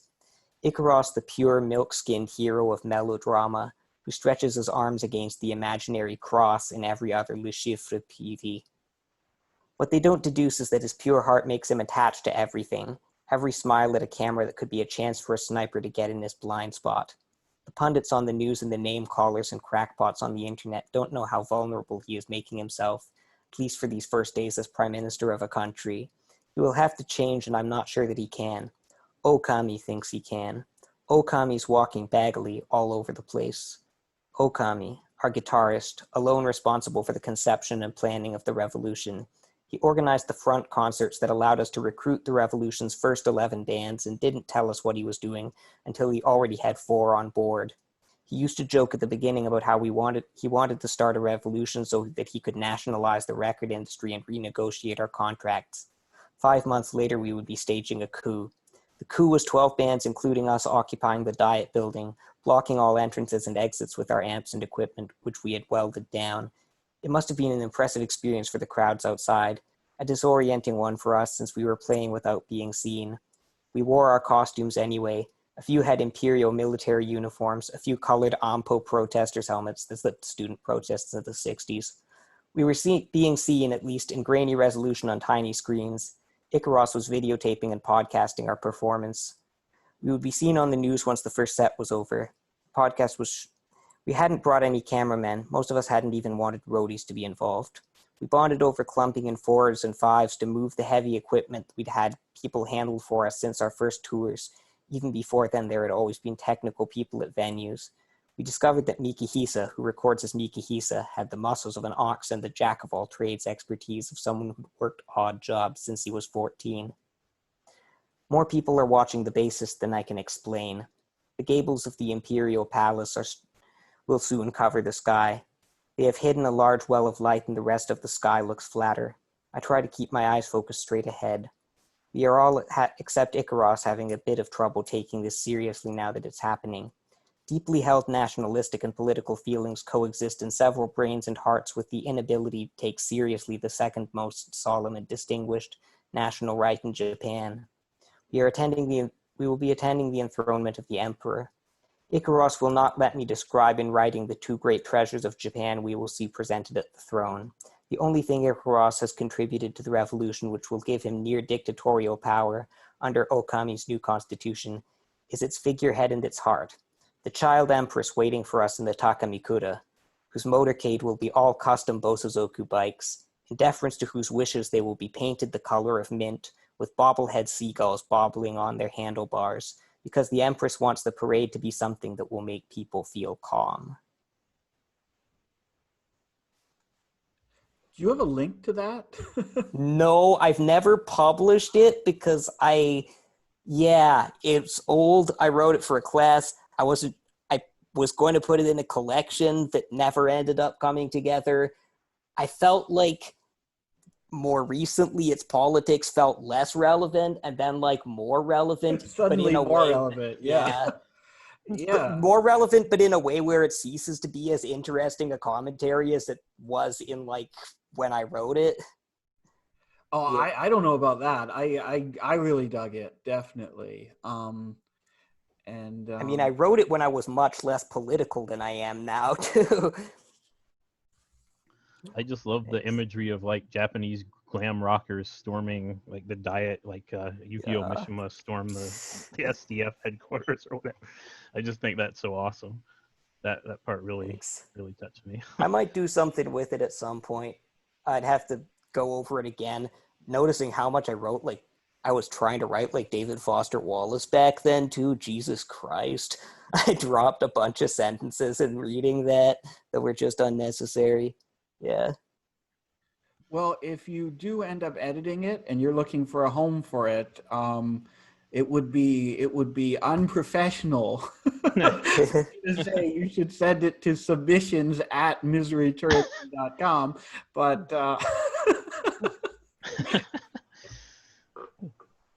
Comics. I really like, I don't know, I've just been reading The Savage Detectives by Bolaño, which I think was a big influence on my decision to write stylistically obnoxious poetry for tonight. But I think it had a similar, just that like really delving into descriptions of like charisma of people who are just kind of like batshit insane, like deciding they're going to lead whatever revolutionary moment and like trying to get into their head while like taking the standpoint of like being just sort of one of the people on the side watching this person just like take over everything. I think it's such a fun concept to explore. Need to read Bolaño one of these days. I read a bunch of his poetry and loved it. Also, I have to go for the night, but thanks. Night. I loved your reading, particularly. Oh, thank you. Yeah, thank you so much. This has been a really fun night, and yeah, thanks, William and Ruby, for hosting. Everyone's been great. See ya. Yeah, Good and job, I think bud. I forgot to say this before we started the open mic, but thank you to everyone who read. Thank you, Jane. Thank you, Tyler. Thank you. I think Hestia left already, but thank you, Hestia. Thank you, Joseph. And thank you, Kara Parcel. I really appreciate the turnout that we've seen from just some really amazingly talented authors, and it's been awesome. Wait, no, it's not the end of it. I have to read the poem. Oh yeah, we're not done. Okay. I just put my eyes in and okay. Sorry. No, I'm sorry. I just usually I try to thank Don't be sorry. before we go to We're open saying nice mic, things. and I didn't. So So it looks like Adam Jeffrey is up next. oh, cool. You here, Adam? Yeah, sorry, let me pull it up here. Sure. I'm using my phone, which is probably a mistake. Let's see here. Yeah, I'm hoping I'm outside, so I'm hoping I can be louder than the bugs that are carrying on behind me. No, that's Good atmosphere. ambiance. Yeah, exactly. Should add to it, if anything. Definitely. Okay. And I'm also smoking mainly because it keeps the mosquitoes off of me. The smoke keeps the mosquitoes off of me. So that's the main reason I'm doing that. Okay, this one's called Unsolved Mysteries. It's unpublished. It's about 1,000 words. And I'm looking forward to hearing any critiques on this thing because it's kind of a mess right now. It's a first draft. So here we go. The movies were too expensive to go see, and even though I lived next to the drive-in, I couldn't see the movies for free because my trailer park butted against the back of this stilted screen instead of facing it. But I could still hear the movies. The drive-in used to use speakers you'd hook on your car window, but they kept being ripped from the stands when the cars took off after the shows, and the owner got tired of fixing them. So they put the movie sound on 89.9 FM so you could just hear the movie on your car's radio. You just had to remember to start your engine at intermission or your battery would die. If you were driving down 144 late at night and listening to 90.1 FM, which was WTTX Outlaw Country, and you came up on the drive-in passing it, the movie sound would cut in for a mile or so before it would fade to static and back into David Allan Coe. On Friday nights, I tuned my clock radio and waited for it to get dark. I listened to the movies in our trailer with my dad.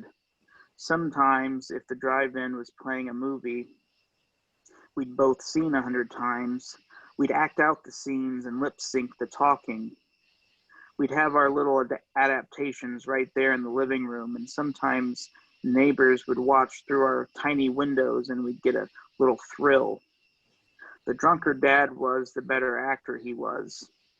When there were new movies we had never seen, Dad would usually leave and I'd lay in bed listening, and I'd cast my actors and paint my scenery and cut away and fade and dissolve.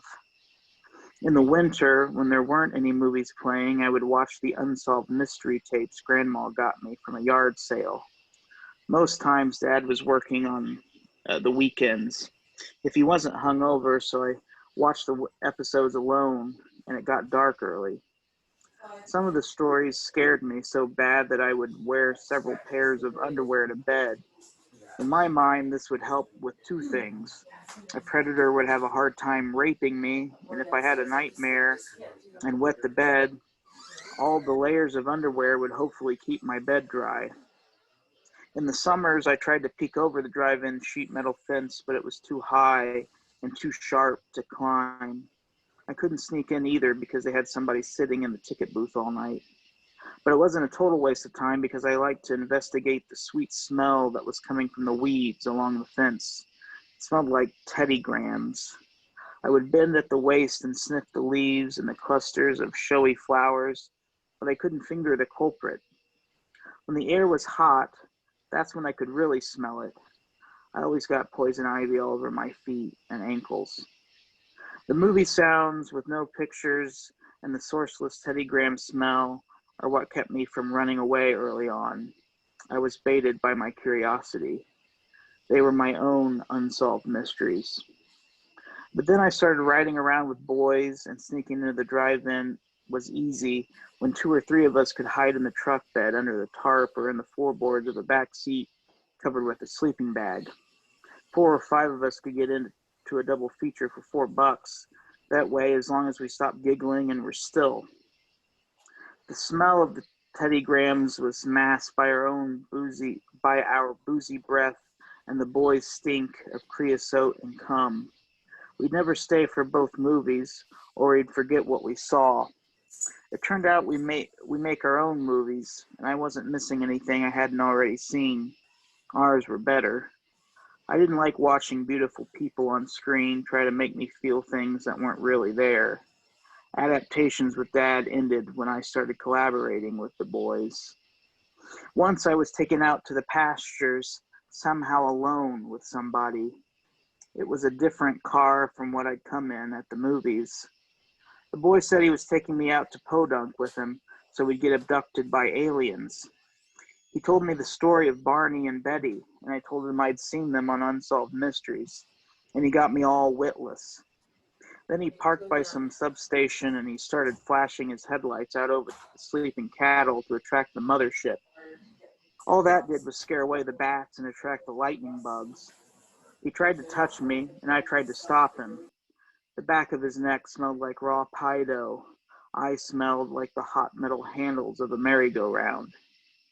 Then we sped through clouds of lightning bugs until their phosphorescent ooze was smashed out of them and covered every inch of the car, until the car was glow in the dark, until we looked like the mothership we wanted to be taken up in.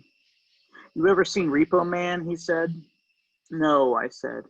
Well, that's what our car looks like right now, the car in Repo Man. I hope we start flying away. And then we went faster, and then he turned the radio up louder. This was our adaptation. He brought me back to the trailer park. I didn't go home. Dad was passed out since breakfast. I walked along the fence that surrounded the drive-in and found that Teddy Graham smelled from girlhood because the booze evaporated and the boys were gone. But I'd smelled lots of other things by then, and I could discern finally that the source of the smell wasn't a single flower or a weed. The smell was an amalgamation. The smell was made up of all kinds of flowers and weeds and roadkill and trash and exhaust. I was able to pick the smell apart into its components, and gradually I didn't sense a whole anymore and was disoriented. With both mysteries solved, I felt untethered, but not free. I still saw where I had been tied and what was used to tie me there. I thought I'd start drifting. But all I wanted that night was to find another mystery that I wouldn't be able to solve. I didn't desire a bigger world. I didn't want to know. All I could do then was be a mystery myself, and I got wild until I didn't know who I was, sort of spinning until there were many transparent copies of me, until I was like a merry-go-round. And I drifted, and I couldn't see what I'd been tied to anymore. And here I am now, trying to cut that tie that's still dragging behind me. And that's it. The Oh wow. details were spectacular. It's shocking to me that that's a first draft, frankly, because because the choice of details there, and this was true of the story that you read last week as well.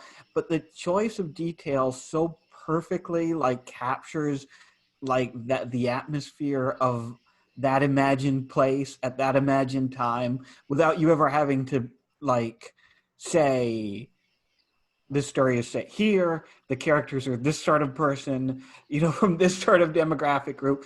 Like everything that's communicated, everything that's evoked there and how you evoke it is fucking spectacular. I think it really, really amazing. As someone who grew up in a shitty rural white trash area, like I did just fucking dead on, like that brought me back for sure.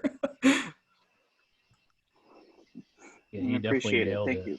Yeah. There is such a tremendous power in accurately describing the olfactory elements of something like that. Your descriptions of scents and smells, that is the kind of description that doesn't just resonate with you on an emotional level, it gets into the back of your head. And just like the smells, it'll linger and it stays with you as you're hearing the rest of it advance. And that is such an incredible little hook to latch onto with that. And the effect, I think, is Cool. enhanced by the. Oh, sorry. I think No. it's enhanced by the cricket ambience. Actually, no, really. And I think for me, the thing that made it so like the one detail that really captured it was the details about how the radio worked and the rebel country fading to static and having it like I don't know why that got me, but I guess it's like really like you only know that from living it or living something similar. You'd only think of it. Yeah, like honestly, I feel like I'm being pandered to. Like that's like right up my alley. And I don't know, maybe that's it, but like I really love just how real that was. I really appreciate that. Like just how like that's dead on. And like I think maybe it's just because like I had my own drive-in and I remember the radio and I remember all that other bullshit and it's just so like pitch perfect and like you take your time with it. It doesn't go too fast. It's like you don't feel like you need to throw a whole bunch of bells and whistles on there. Like honestly, I think it's a great story. Like thank you so much for that. The slice of life style of this one and the Lon Chaney Jr. one from last week, like everything everyone has already said, it's like 100% true. And it's interesting how you've captured this place and time and space. And I grew up in Southern California, and I'm sure it's a very different vibe from where you're from, but all those little details about the drive-in and the smell of the weeds by the fence, it's beautiful. Like, I really love your stuff, man. It's so cool. Thank you. I appreciate the kind words. And I also wanted to say, William, shutting down that Zoom bomber earlier, that was, I attended another Zoom reading a couple months ago. I won't say who was hosting it, but they panicked and had to shut down the entire reading due to a Zoom bomber, and you did it so well, perfectly, and I just want to commend you on such a great job managing this reading, and also thank you for all the kind words from everyone. I really appreciate it. Yeah, I guess two quick things on the Zoom bomber. First, we got hit a hell of a lot harder the first time because we had multiple accounts coming in. And one might even say we got hit hardcore. Yeah, and so this one was actually not that bad compared to that. Yeah, and the second thing is Rudy and I have a kind of have spent a have lifetime experience that would make us somewhat good at dealing with trolls as More experience. right, exactly. It's like I believe that there's a paraphrase to use here that they have a certain set of skills. Yeah, well, anyway, I just wanted to say that was you did a great job doing that, and thank you. I appreciate the effort it takes to do these things. It was so funny too because they did it and they were trying to be edgy during like the poem that was being read was about like phallic imagery and like bullets and like so it was like okay nobody here is faced. Yeah, yeah, exactly. I feel like it's kind of hard to troll misery tourism.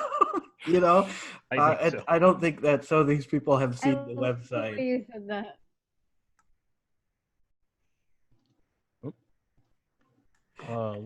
Anyway, Rudy, who's up next?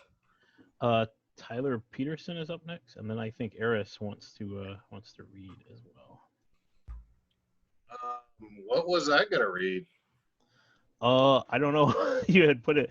I saw your message. In the chat. I was offering to read Eris's poem because she was trying to get Brian to do it. Totally do it, He was kind of because like, I'm not actually reading something I wrote, so Yeah. Okay, so who's it gonna be? Brandon, are you gonna do it, or are you gonna make Tyler do it?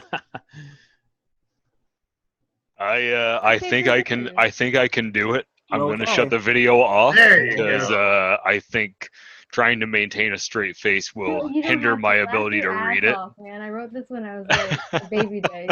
Okay, it's all good. No, it's all right. I think I found a tone that might work for this.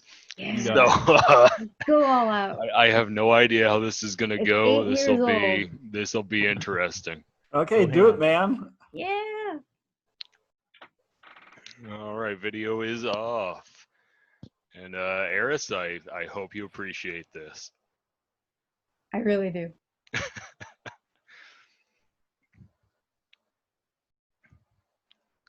Slut. Makes me think of glitter. I think slut is a really pretty word, probably because I've heard it being used to describe a lot of really pretty people. Makes me think of city-light constellations and perfectly glossed lips with white smiles atop a careless laugh. Peach champagne. It's a bit mechanical, too, in that beautiful way. The way you gotta slide your tongue across the roof of your mouth as your jaw juts out for a split second and closes, complete. Maybe taking time to enunciate the T. Pussy is a journey all in itself. It squiggles from the air in your lungs to your lips, a push of the tongue, then back to your lips, closed shut. It squiggles like the double S it contains. It's hard not to move your entire face while saying it for any emphasis you'd want to add to it. Sexual, cold, flirtatious, angry. It's quite versatile. Can fit any situation. Often the first pick by both sexes for what it describes, perhaps equal to dick in its popularity, but more along the lines of cock and its pheromone-misted connotations. Clit is quite quick, tiny. Suck my clit, suck my dick. Like most queers, I find the word to be interchangeable, and like most Margaret Cho fans, I can't say the word clitoris without thinking of the horse named Galloping Clitoris for a magnificent evening as lesbians watched from their cruise ship. Bitch isn't as heavy. You get duck lips for a quick second, and then you can playfully shh if you're up to it, unless it's used quickly. Bitch is the most popular. It's weakened, normalized. It's like diet cunt, because cunt is the queen bitch. Oh, cunt. Crush it hard, take your time, have your fun with it. Play the word that is unsurpassed in its ability to make people nervous. Then play innocent because it's only anatomy, daddy. Such a clear, crisp word, with the verbal placement like a crescent moon on the top of your mouth to the edge of your throat, pointing downward, the way your chin moves, the way your word triggers the mechanics of your mouth, and you know you're serious. It's serious. It's a weapon the wielder is immune to. The thing about the word cunt is that people rarely drag it out. The only place they could, really, being the un part, and no one does that. It's swift, pulled out when necessary. No one drunkenly yells cunt. Takes their time to say it. It's dangerous to have even the word cunt in your mouth, let alone the delicious real thing. It's a quick one-syllable slur, something with a more satisfying drag, aptly being whore. Whore. No one says whore like Courtney Love, and I know this because I've listened to her 1991 album, Pretty on the Inside song, Teenage Whore, over hundreds of times, and she said it herself in an interview, confessing her talent to the apropos talk show host. It's a brilliant word, starts breathy yet instantly in the deepest part of your throat, instant viciousness. You can drag it out like a mountain or a landscape, vast, just on and on when you truly want to explore it. Long and drawn out like a beautiful song, but deeper with meaning, versatile with warm resonance, or cold and clean as a frozen knife, sanitized.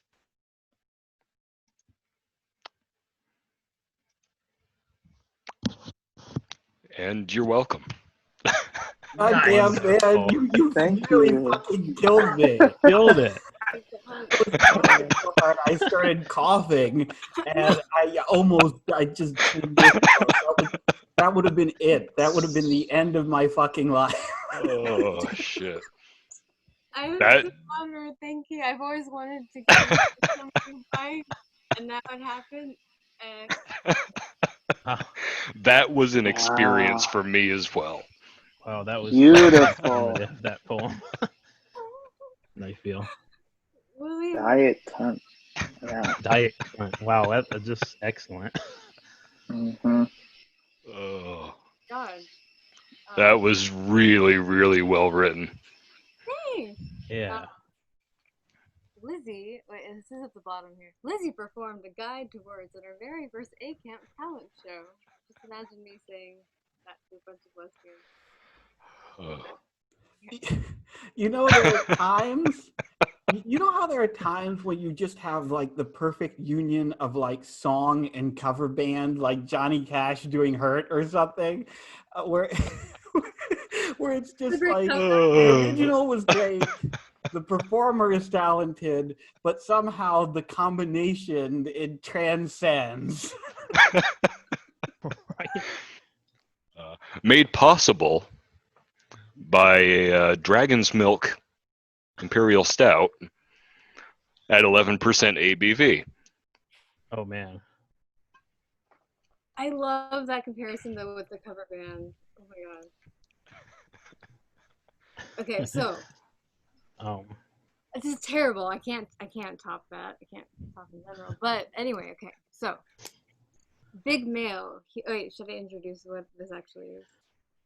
Eris is gonna read one of mine because I think she asked me to, so I think she would be perfect to read this particular one. I feel so. Oh man, holy shit! Which one is it? It's the one I wrote yesterday, Big Male.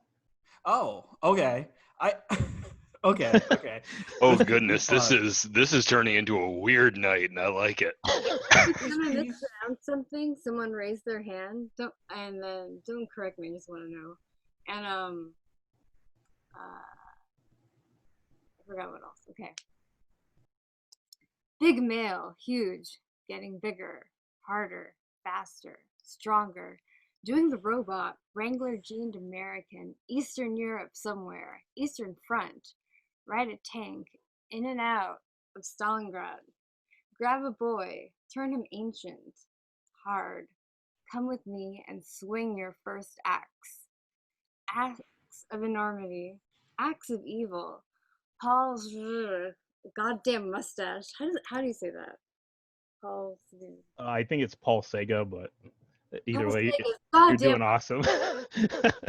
trim the grass, trees, tote saws with caps or not, because this lumber needs to cross that icy road. Chickens don't get to the other side. Barnyard rules. World and aviary. I love that. And here stands the rooster in chief, massive masculine bravado, henpecked, but only for electroman. What the fuck does that mean? Oh, that's divination by chicken, actually. Oh, I think it's electriomancy, I believe. That's amazing. I'm gonna copy and paste this so everyone can read how beautiful. Wait, I can. I thought it was a jaunty word. I really like that word. Fuck yeah, it's awesome. I can't copy and paste it. I need to do. Wow, it's amazing. Words on this body are seeds that plant ideas about threatening intent. Test it, comma, get bested, period. Peace held by between steady legs, steady aim. Diazepam for the John Money shot. Right between the eyes of a probable or wishful dyke. Putting her in her place, hold steady, hold hands, going steady, head to homestead, or home guard. Flock Heffler, guys, and circumstances. Bleed together, and once more, once upon a time, the alchemy minigame that transforms cursed resources into gold. Star Mothers is turning young faggots into young men. Without the quotes, since the best poets bite a muzzle off to the right of Flanders Fields. Left of Ned Flanders, center of attention for fleeting but tender moments of flare lit. Mud-caked passion to fly in the face of the panicking stork union, which says racy thoughts nightly trying to avoid layoffs. First, burlesque bodies barely visible through dream fog. Some could be blokes. Then a blurry peep show, again obscured. No faces. Then a barrage of fetish Hail Marys that have resulted in nocturnal emissions. The fantasy of humiliation via white feather, presented by a busty black suffragette. As an example, squirt. But in waking hours, boys will be boys, and nothing done in a combat zone is ever gay, though some of it is definitely queer. Hand on some kind of bulge, I'll get this picture home to your girl. Grunt, along with the meat, distilled hunter-gatherer instincts, wild or wilder, two beasts eloping under shells or cave drawings of fecund buffalo flags, stalagmites, Stallone, stalag, death rattles rousing, the clueless home front. If Fuigan also died, summon Thaddeus, because the grinder won't stop asking for more until robust reinforcements rain from the sky, a hailstorm. Weather girls say hallelujah for full saturation. Absolutely soaked. Absolutely soaked. However, duty isn't going to cut it anymore. We need super duty. 4x4s rolling over weepy ground, more inwardly willing draftees that just need an ass slap from coach. Conscripts fall in the selective abyss. Here, long straight lines form semi-coherently to suggest depth. God, this is good. Everyone should go buy his book, by the way. It's really good. A skin and bone underdog, homeward bound for the dandy life tripping. I have dry mouth. Hold on. I'm sorry. Ugh.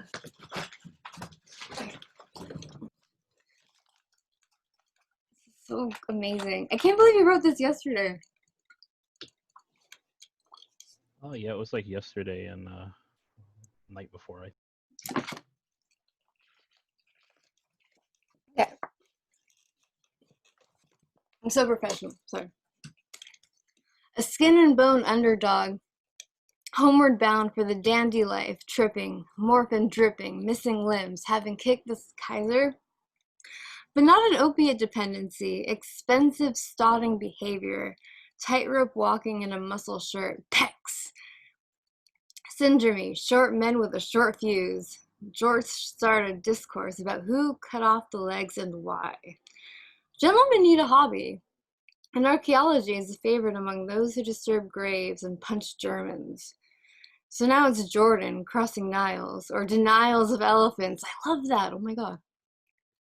Scenic locale for a boner. She is looking thick. Judgment and water laps gently. Down on one knee. If one can be found to confluence, fording the damn thing is damn near impossible, but hold my beer. Lose. One set of clothing. Inhibitions. 8 oxen. But there is no time to mourn, But there's no time to mourn grandpappies, or the greats with primal urges. Somewhere Sheena Easton is playing, banshee and siren mixed up in her jumbled in her speech, foreshadowing an infinitely long morning train ride. Buttes as far as you can see, you fucking cowboy. Dry gulch, but wet dreams as a fish this big.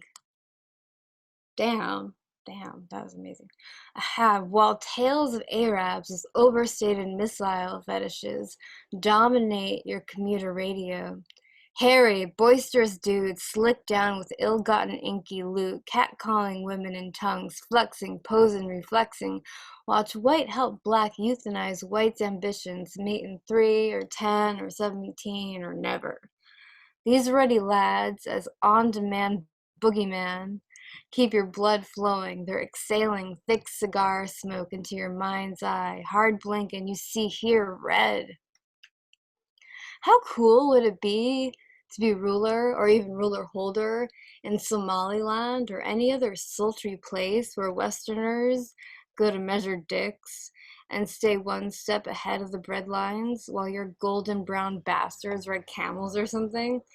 This is fantasy, and boy, does it get your Christopher Robin rockin' and poking through the unzipped front of your twice split Dockers pants decorated veterans of the Dad Bod Wars, whilst you feign obliviousness to other passengers. Oh, bother. Imagining your white man's burden is as plausibly deniable as the priest in The Little Mermaid. Oh my god. A teenage girl's face telegraphs, yuck. You fist pump mentally. You should have worked in genetics since you seemingly hate people and love flies. Brain awash in cream color, you visualize an increasingly diverse Disney princess lineup, a rainbow viewed through the prism of Morningwood. Hot flash forward. This is you, dans la maison. Tonight, with your aging high school sweetheart, 2 cats in the yard, unkempt kids running amok.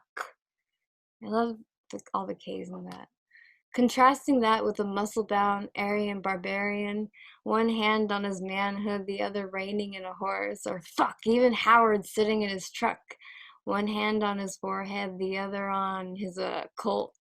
You slump hard against the sunken-in seat-back sighing. If masculinity is a performance, you feel like Tim Allen, tepidly accepting a Nickelodeon Kids' Choice Award.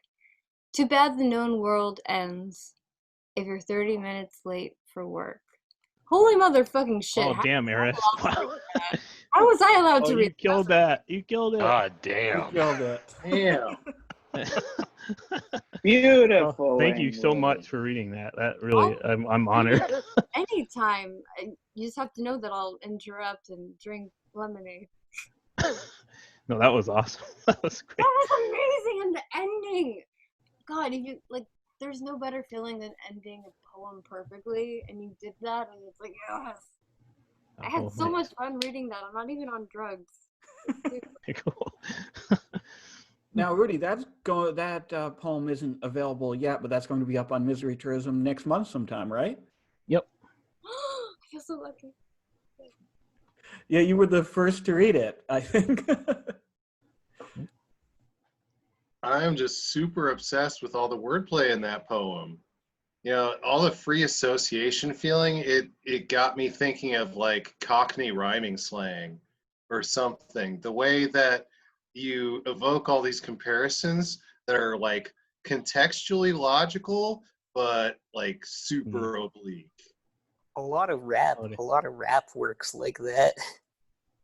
Yeah, definitely. Thanks a lot for saying that, by the way. That's definitely one of my inspirations is rap. And and I guess just the things rattling around my mind. Someone had asked about, Mullane, you asked about if that was a Blizzard reference, the Fuegan Thaddeus thing. And yeah, it is.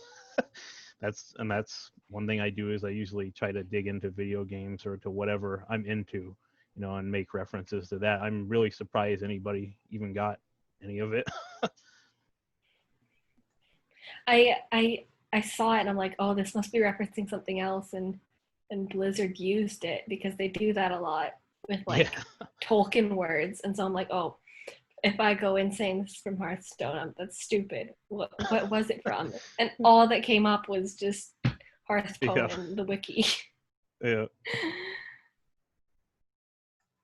Yeah, as usual, man. Like exactly what Tyler was saying. I think Tyler said it better than I could. Like your use of that like associational wordplay.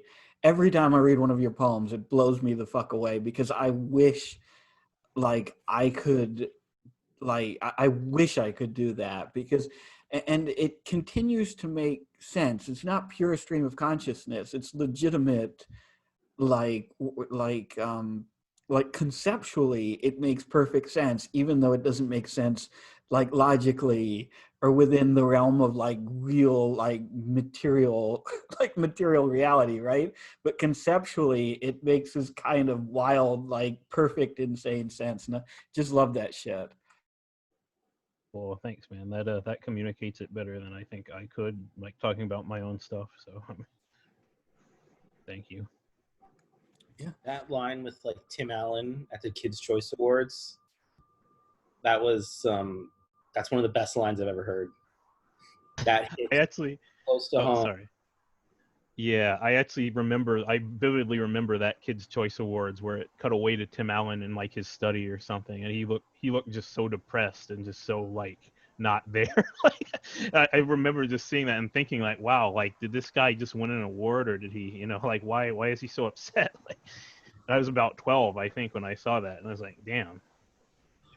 Yeah, and it was like such a perfect like summation of everything that had come before. The way it just kind of like you kind of just bring it in for the landing with the 30 minutes to work and everything, and it's just like really nice. I really appreciate that. Cool, thank you. I appreciate all of you for coming to this. Seriously. I know it's not my thing, but still.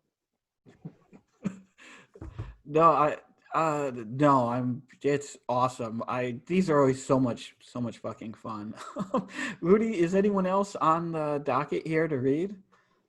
I don't believe anybody's on the list, but if somebody wants to jump in now's the time. We can certainly go a little longer if anyone here who hasn't read wants to read.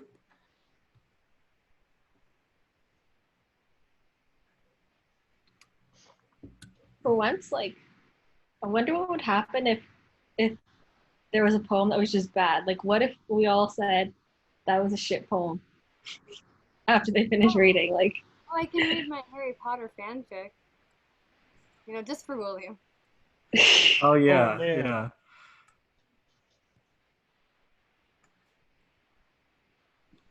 Everyone's just too good. That's the problem. No, I mean like I mean it that way. I meant like you guys always find like good stuff to find even in stuff that is. I'm an asshole. I'm gonna shut up. I think we could all find some real bombs. Like I could definitely go back a few years and find some real pieces of shit. We should do that sometime. Like a read your worst stuff reading. That would actually be pretty fun. I would love to see like what people brought to the table. I know at one point I published on Misery Tourism, we were having the theme for the month was abandoned work. And I just went through my Google Docs and just took every unfinished piece of shit that I've ever written and saved and put it all in the same document and then put it up on the website. And I think that would be really fun to just see like what people have that they're deeply ashamed of, but still willing to read. And that would be awesome. I've definitely got some deep cuts. Okay.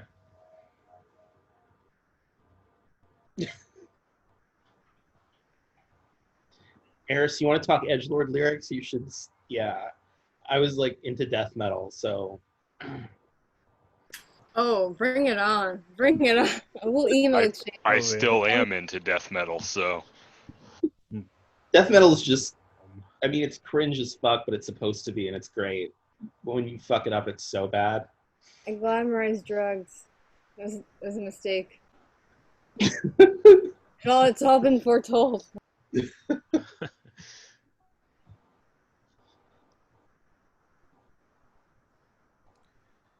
Okay, so I don't see anyone volunteering to read here, so maybe we'll wrap the reading part of the night up.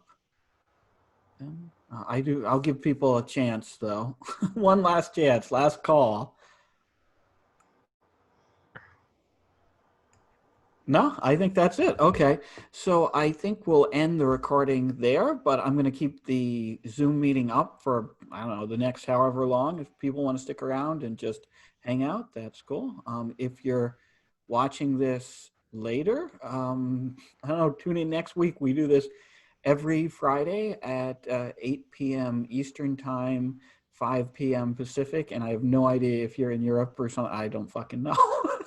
Okay, that's it. I'm done.